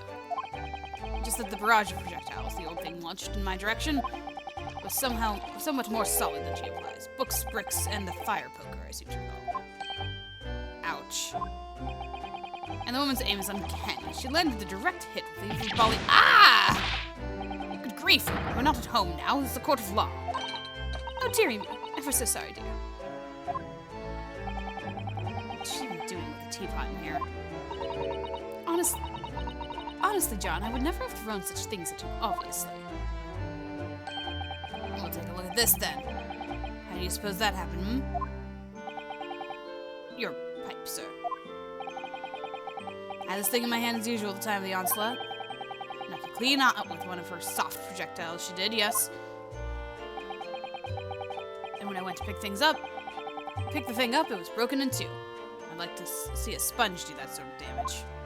I see, your pipe was broken. It would never have been sent flying unless it was hit by something pretty solid. Anyway, I managed to bandage the thing up for you. You are one to exaggerate, aren't you, dear? I wonder what we should make of this account. Could be important. The defense believes Mr. Garrideb's remarks just now to be of great significance. That's not what I selected. Objection! I did not say great significance. I just said important. It might be important. This war veteran's words only tell us one thing. Betray a fiery wife and pipes, as well as hearts, may be broken. Sentimental wisdom, perhaps, but hardly worthy of anything than the formal testimony. Indeed, common sense, one might say. Might one? In that case, would you at least permit us to examine the pipe, sir? Well, don't see why not. Oh, dearie me. There you go again, trying to ingratiate yourself with a young lady. Very well, the court will accept the gentleman's pipe as evidence.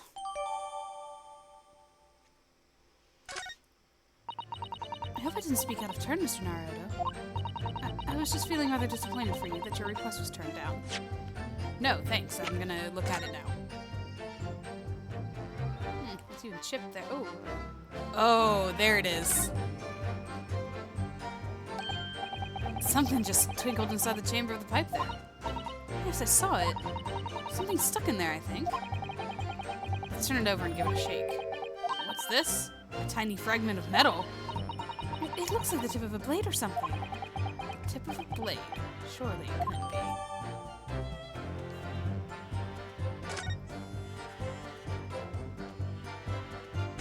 There's the bandaging up you did. Looks to be in a sorry state with a bandage around it, doesn't it? But for some reason, it feels slightly ominous to me, like it's trying to shout out a warning. Probably because it's the same blue as Mr. Garrideb's dressing gown. I suppose it must have considerable sentimental value to Mr. Garrideb, given that he's gone to the trouble of repairing it like this. Either that, or he can't afford to replace it.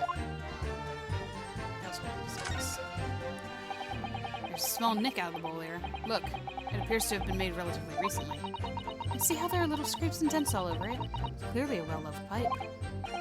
Yes, you're right. It seems to me recently that being well-loved goes hand in hand with getting some battle scars. This particular nick is catching my eye. It's clearly new.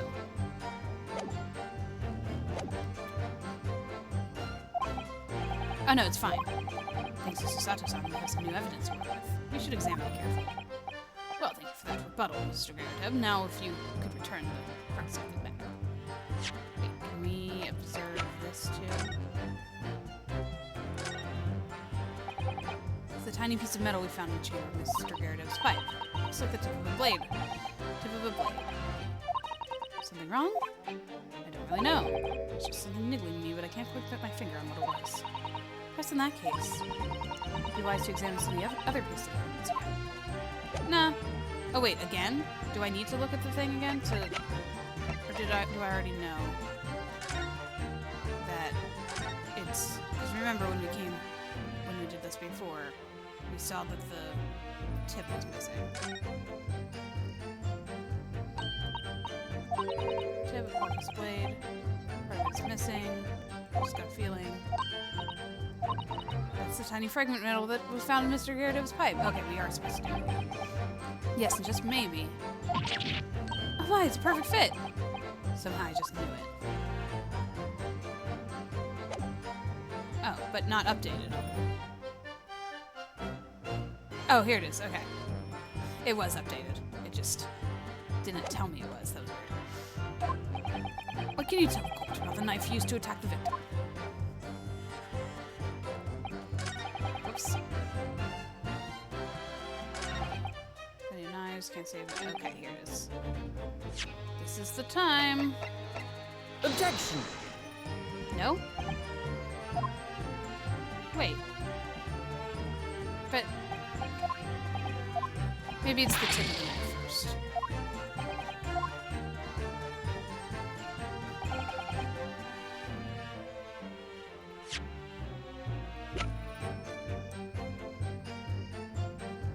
Objection!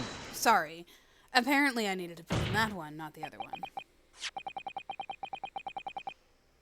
Mr. Garrideb, could I ask you to take a good look at this, please? You can ask, but I don't see a bully thing. You can't? Used to call me Dead-Eyed Deb back in the regiment, of course. But that was some time ago now. Even when I'm trying to enjoy a large print book by the fire these days. I struggle to tell a B from a D and a P from a Q, to be honest. Oh, he does, staring at me. It's rather wearing being asked about every other letter and every other word. You must be very dizzy. What is that? A tiny scrap of metal. Yes, almost certainly from the tip of a blade. And what may appear at first to be just a tiny scrap is in the fact a crucial piece of evidence. Interesting. And where did the defense come by this evidence? It was lodged in the chamber of Mr. Garrideb's pipe. My pipe, you say? By Jove, I wonder how that got there. And what precisely does this fragment of metal signify, Counsel? Are you suggesting that it's some way related to the matter of the stabbing on Briar Road?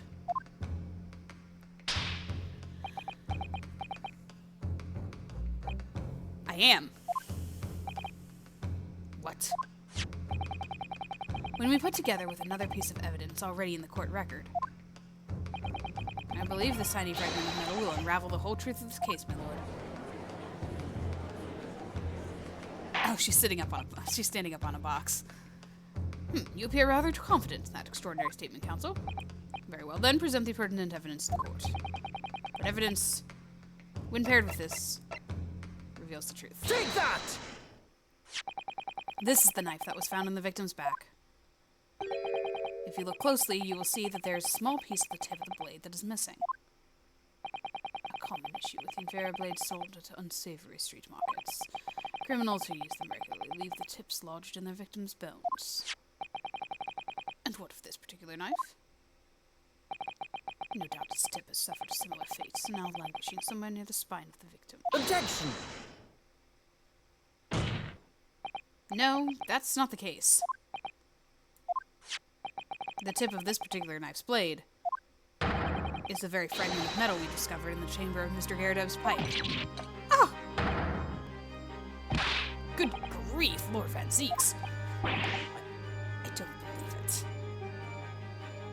I think this is the first, shocked animation that we've seen from him. That we've seen. That's the, hit back we have. The knife from the crime scene is fragmented metal. A perfect match. Good golly gosh! I just noticed the back of Mr. Garrideb's robes are burned and scorched. You can see through them. Order, order! Is this some sort of Eastern sorcery? This is no magic, my lord. This is a miracle. A miracle? So Van Zeeks has figured it out, has he? Counsel, explain the extraordinary coincidence at once. Yes, my lord. The crucial point we have to ask ourselves here is, when did the fragment of metal find its way inside Mr. Garrideb's pipe? Something that was clarified for us in the most recent witness testimony. Why are you doing your wide-eyed thing there? You're doing fine, Ryunosuke. You're about to clench this case.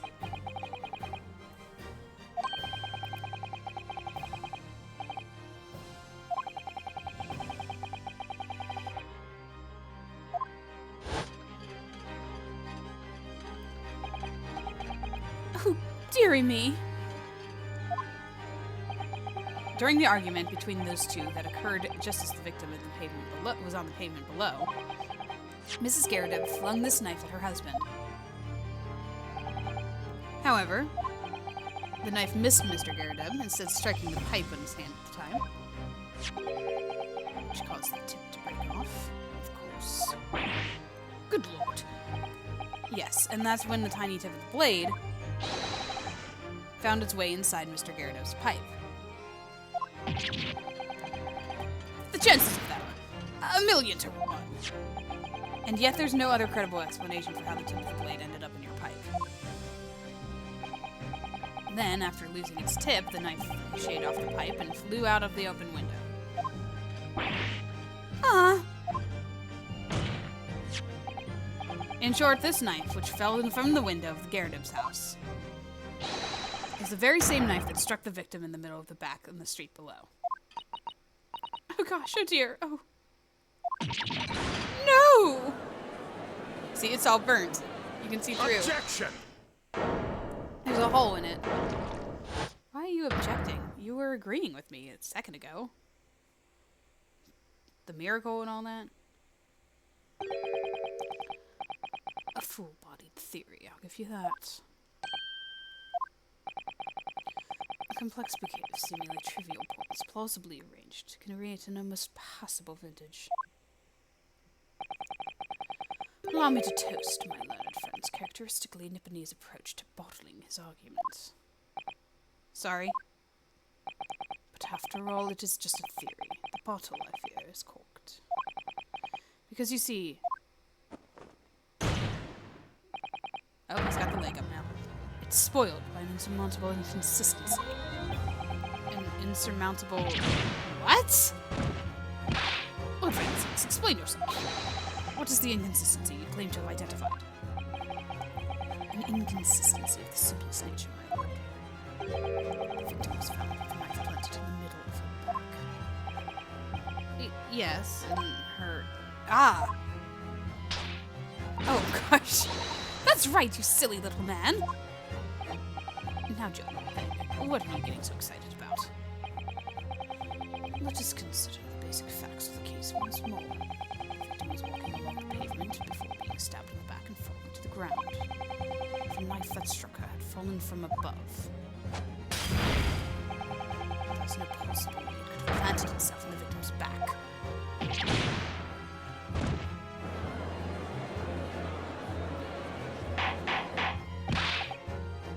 Order, order. Quite right, you see. That's exactly why the knife... That's exactly right. If the knife had fallen on her from above, it would have struck her on the top of her head. Well, there's no need to slap your husband. It's for words, look. I knew it. I never liked this theory in the first place. I don't know, though. It really did happen. It would appear the defense is made of rather a spectacular blunder. If theory has even more inconsistency to understand. Theory, my learned friend, is history. That's a new pose for him.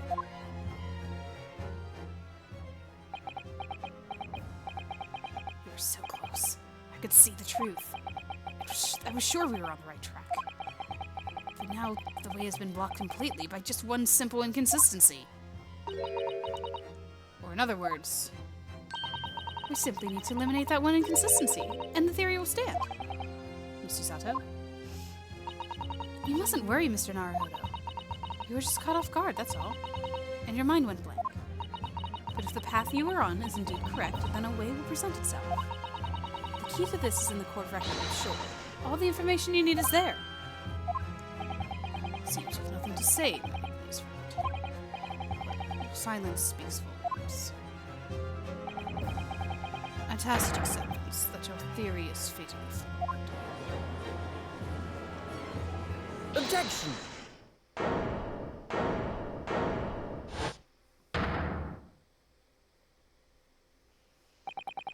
This inconsistency doesn't mean I was on the wrong track. It means that I need to sharpen my mind and dig deeper for the truth. It's a test. Yes. If the knife fell on the victim from above, there's no way that it could have hit her in the middle of her back. Under normal circumstances, that is. What are you implying? Counsel? There's a piece of evidence in the court record that can explain this inconsistency. That can explain how the knife that fell from above could have pierced the victim's back. We already have the answer. Goodness! Utter madness. Surely this must be the last time. Counsel, present the evidence of which you speak. This is the last inconsistency, the final piece of the puzzle. If I can successfully make sense of this, the truth will be laid bare at last. The evidence that explains how the falling knife became lodged in the victim's back is...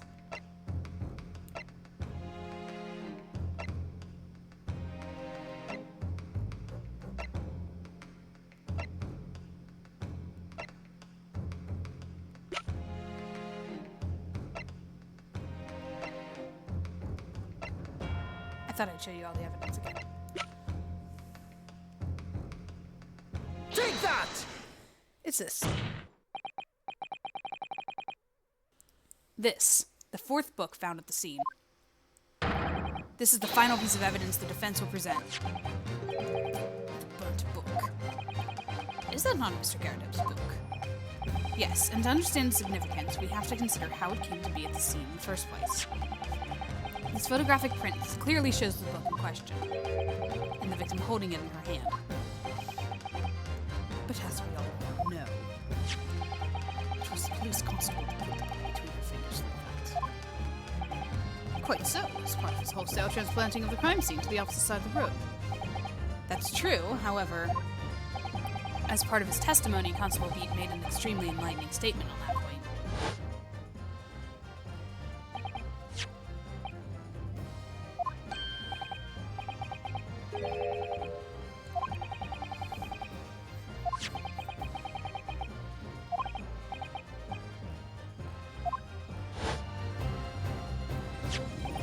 In other words, the victim had already picked up the book of her own volition. And clearly, that must have been before she suffered the knife wound. Well, I should say so. After being attacked with a knife, I don't imagine she'd have been doing much of anything. So the question becomes, why did the victim have that book in her hand? Jingo! I think I'm beginning to see what may have happened now. Oh, dearie me. We know that the book fell from the top floor of the Garrett household into the pavement below, precisely the moment that the victim was walking past. Yes, at exactly that moment, the young woman was walking along the street in the light fog, and all of a sudden, a book fell right in front of her. The book I threw. Yes, Mrs. Scaredeb. And what do you think the woman did? What would you do if you were walking along and suddenly a book landed in front of you on the pavement? Well, I really can't imagine it. But I suppose she might have reached down and picked the book up.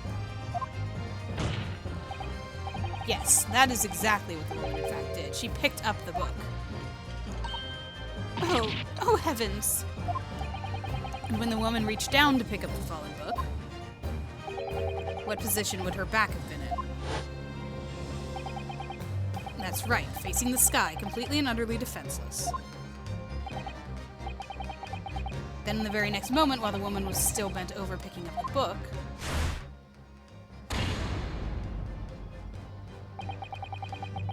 the next object fell from the room above, the jackknife, straight into the middle of her back.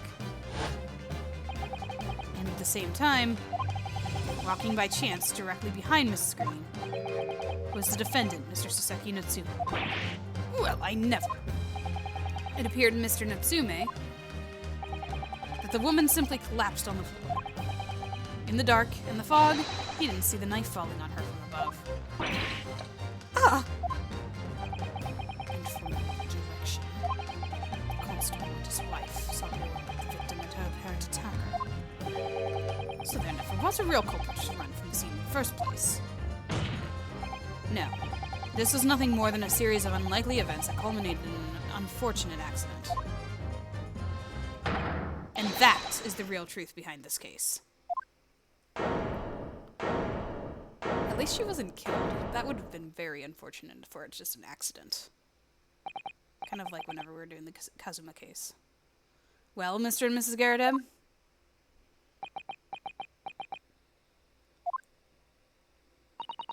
The very first time you showed me that knife, I had my suspicions. I wondered if perhaps it might have been something like that.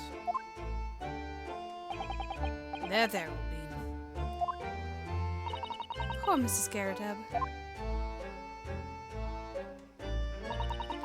Of course, I never meant for anything of the sort to happen, but it was all my fault, wasn't it?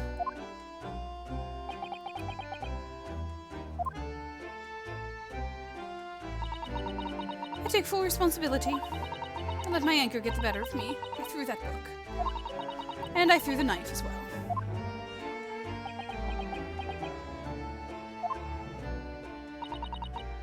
John, dear. It's all right, I know. I'm ever so sorry. Truly. I'm sorry!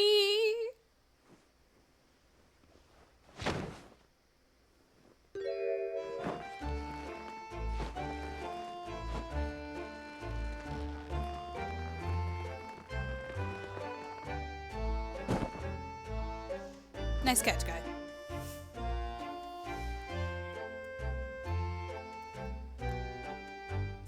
This is a fun case. Lord Fensick's would use Mrs. Garrett. She's been taken to the infirmary. It would appear that today's events have left her in an especially flustered state. However, I believe she will recover in due course. There's no cause for concern. Yes, unbeknownst to themselves, they caused what could easily have been a terrible tragedy. They shall have to prepare themselves for the consequences of their actions. There's some good news, however, my lord. I've just had word from the hospital where the victim is being treated. Her condition is improving steadily, and the doctor believes she will regain consciousness soon. It's strange. We've been talking about the victim all this time, but we've never once met her. How wonderful! The woman is out of danger, it seems. Yes, that is good news. So, Mr. Soseki Natsume. Dude, chill. You're okay. Yes! On behalf of my fellow countrymen, I would like to take this opportunity to beg your pardon, sir. You came from your distant eastern homeland to study our great British culture, and have been repaid with immeasurable unkindness. Please accept our heartfelt apologies.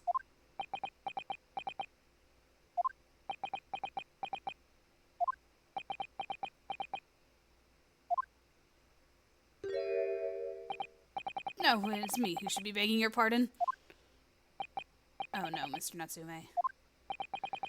That evening, when the young woman just collapsed on the pavement before my eyes, I jumped to the wrong conclusion again, in my confusion. What conclusion, sir? I was sure that the woman was dead. Yes, Constable Beats said the same thing, didn't he? He thought she had been killed too. I suppose she must have looked completely lifeless.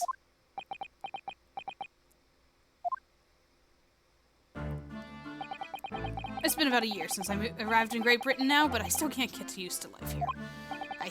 I can't relax. I'm sure there are evil spirits lurking in the fog, like they're haunting me. Of course, the second son. His imagination really has got the better of him. Yes, poor man. So when it happened, I thought the young woman had been taken by the fog spirits. I should never have dropped my books like that and run away. I should have called for help, for a doctor, for the police.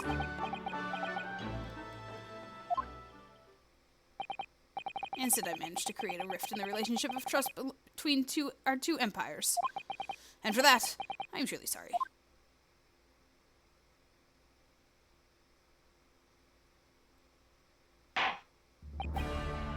One could indeed say that some sort of mischievous spirit has been at work here, I think. One that created a chain of unfortunate mishaps. We were befooled by the spirit that led to false conclusions. But thanks to the Lord Vanzeeks and our young lawyer here from the east, that chain has now been broken and the spirit exorcised. I heartily commend you both. Oh.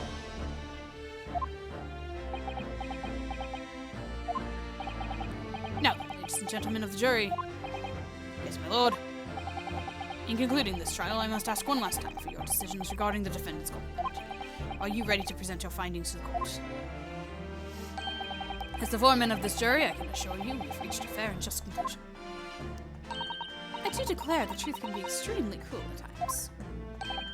Well, I didn't suspect the woman next to me, that's for sure. Sitting in for the old bean whilst she's out of action. But I know what her decision will be. Doesn't mean I'll finally be able to get out of here and start work. Well, it's about time.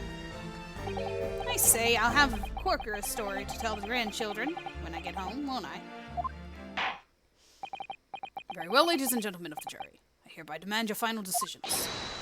Mr. Foreman? Not guilty. Not guilty. Not guilty. Not guilty. Not guilty. Not guilty. Yeah, juror number 5 definitely had an accent, but I just didn't follow through with that after hearing it the first time. It's not like they talked much. The jurors, I mean. Very well. Mr. Soseki Natsume, I hereby pronounce you not guilty. Yay!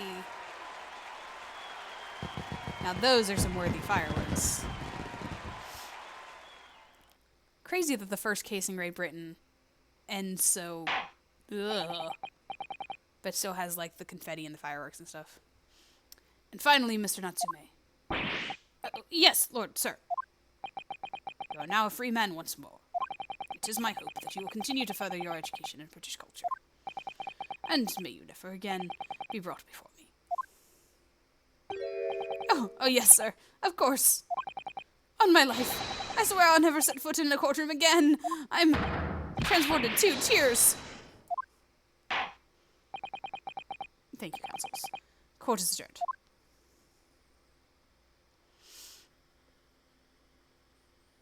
We did it.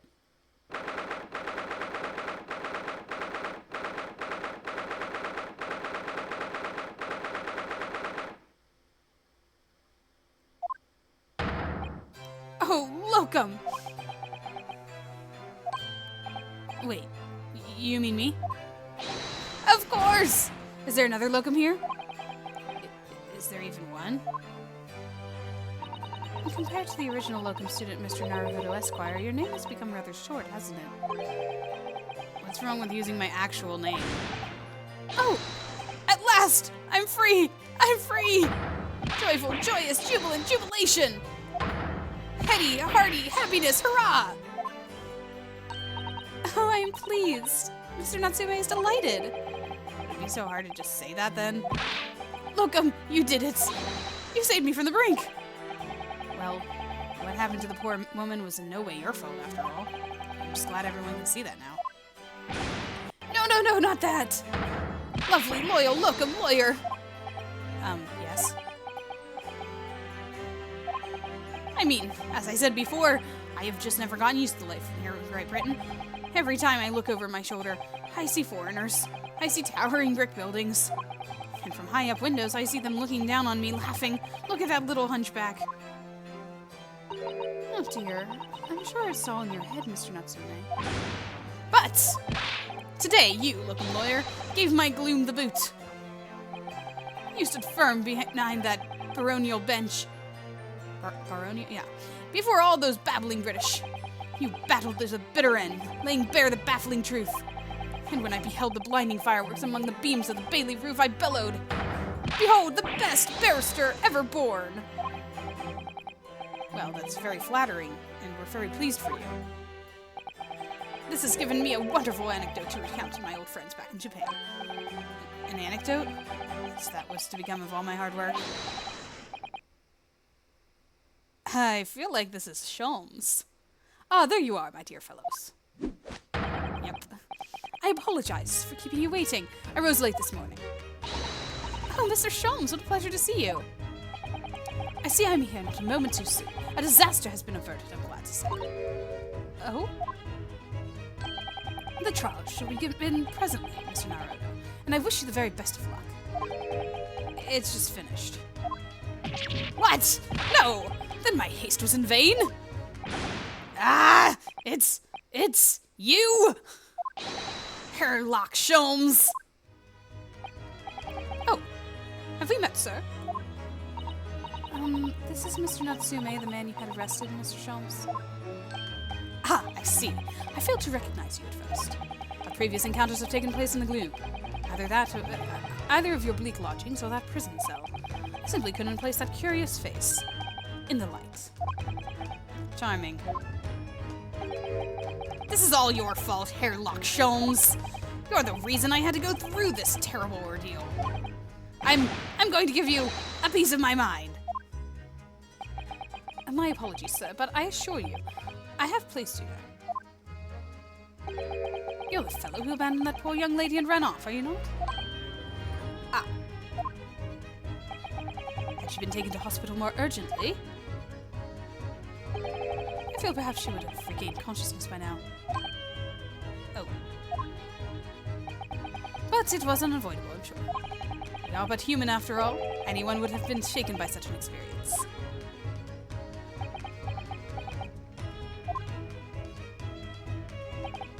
I do feel very badly about how I behaved. Well, never mind. Now then, what was it that you wanted to say to me, sir? Nothing. Priceless. Oh, I'm sorry, really, but that was quite priceless. Poor Suseki-san. Still, on the bright side, you have had an extremely entertaining experience without paying a penny. And, it would seem, you were not even found guilty. But there was no bright side. Whatever do you mean, Mr. Natsume? Even after this, I'm still cursed. By the spirits. And now by the Reaper! Ah, Lord Van Zeeks.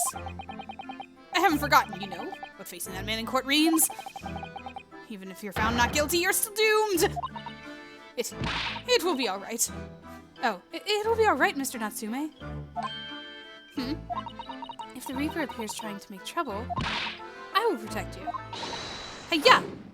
Why am I the demonstration? Ugh. With a perfectly executed Susato's takedown. Much as I like being turned on my head, a bit of warning might be nice next time, Mr. Sato.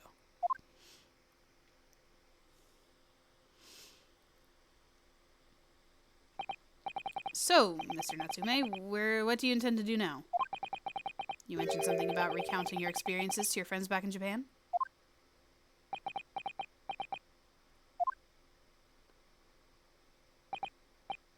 Yes, I intend to return to my homeland soon. Oh! It has already been a year since I arrived here in Great Britain. I visited universities, libraries, bookshops. I've been honored with the tutelage of professors. I've learned so much about the wealth of literature here, and the city has shaped. And I've come to realize that it's my calling to sail home and tell my fellow countrymen about it. That's very touching, Mr. Natsume. Or, in perhaps less fatal terms, you wish to withdraw halfway around the world to escape the terror of the Reaper's curse. That's not it at all! The more I learn of literature, the more a strange feeling claws at my insides. I feel compelled to return to my roots and attempt to pen a work of my own. Oh, I see. A work of literature by Soseki-san. Could be an interesting read.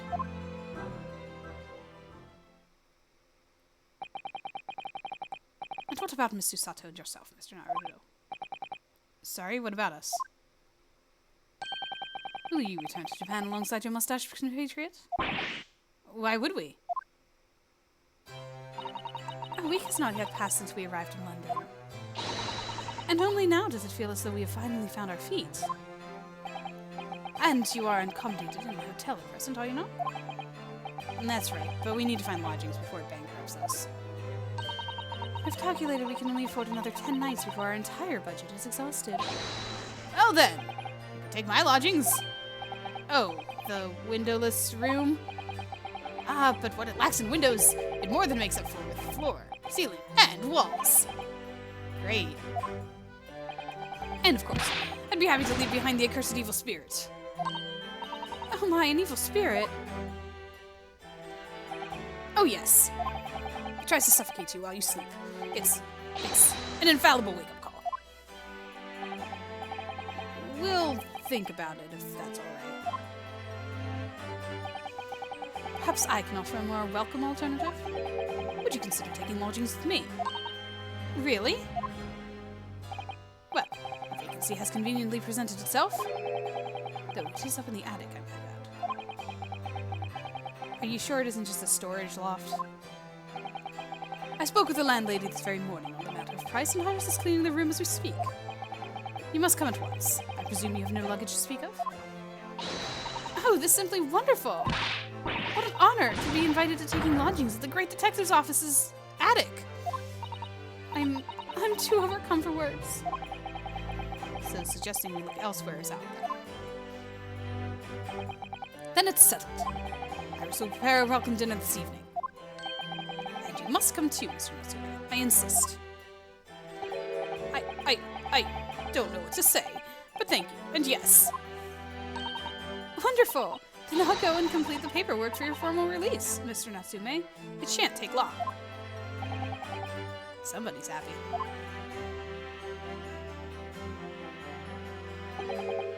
Welcome. I knew that you wouldn't let me down.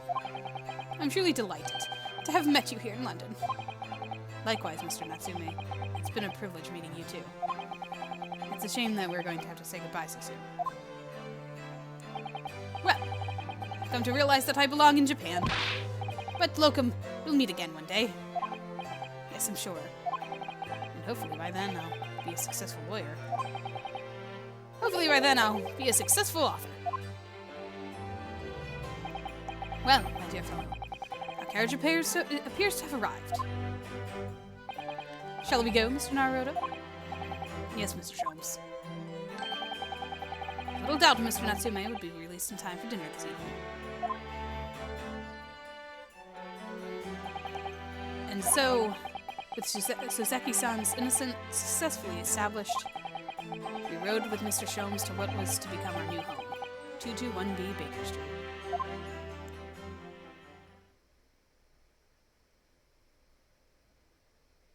There it is. That was being shown. That was what was being shown on the title screen. The attic. I was like, oh, I don't want to tell you about that yet. That we're living in 221B Baker Street. Look at this lovely room. It's very empty. It needs a bed. So this is to be our new office, yes. Our office? I rather like the sound of that. Me too. It's simply wonderful, isn't it? I hope you can see this, cousin. It's only a small step. But I like to think we're getting a little closer to your dream now. So, my dear fellows, do you like the place? Oh, look at you. He looks somehow more formal.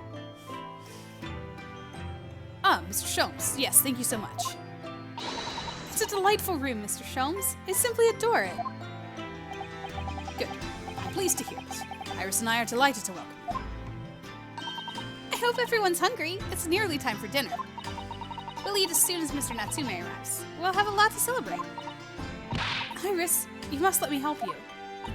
All right then, Susie, you can be in charge of the salad. Splendid.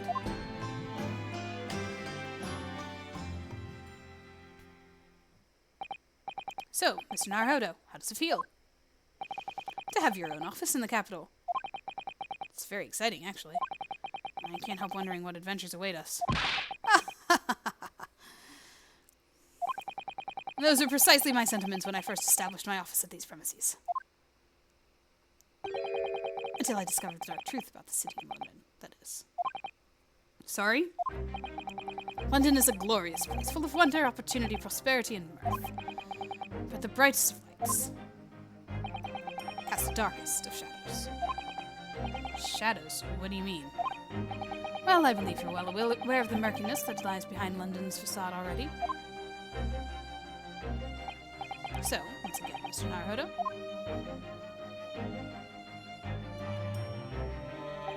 Welcome to London.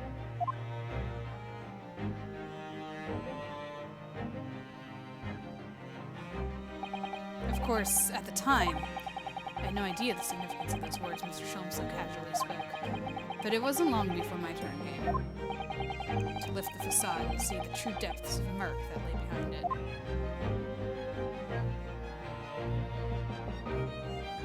In this ongoing story between the two games, ladies and gentlemen, we have ended the 4th episode.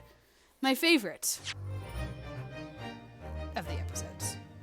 The Clouded Kokoro. Yeah, Saseki is fun, and then the two witnesses are fun, and then that song is fun. So I mean, all good things. I really like this episode. I really like the idea behind like what actually happened, how it was on the other side of the street, the kind of moving, turning things around, turnabout, and turning about the entire case, and everything being on the opposite side. And then, you know, just like that our client was a fellow Japanese is cool. Like, it just kind of a little bit compatriot stuff like that. I can't, for some reason, I'm sounding like Ryunosuke right now. I cannot find words. I think it's mainly, though, because I've already said a lot of stuff about this case. Again, throughout the case, I've been speaking. So I guess I don't really have to do these like summaries at the end, because I talk about a lot through the case. And honestly, this is my 2nd time playing through it. 3rd time watching this game. It'll be my 2nd time playing through the next game, and 2nd time overall as well. So I'm kind of experiencing things as I go, and remembering things and mentioning things and trying not to mention things. 'Cause yeah, like whenever it was talking about, whenever I have to, supply evidence, it's like, oh, am I too early for this evidence? Like, I know what's going on, but am I, following the logic of the game, or am I getting ahead of myself because I know what happened? So, yeah. So that happened here, because I was like, oh, am I supposed to reveal the book? I don't know. But anyway, carrying on, it has been a couple hours at this point, so I will end it there and not prolong it too much. So we'll see what the last episode of this has for us. I think I remember what it is, but I don't remember much more than like where it took place, who the victim is, and a special thing that I can do during investigating that I think is really cool that I can't wait to show you guys, if this is the case that I think it is, which it has to be, because I remember watching this and then playing it. So we'll see. So yeah, stay tuned for that, because that's coming up next in the last case of this game. And I will talk to you guys then. Bye!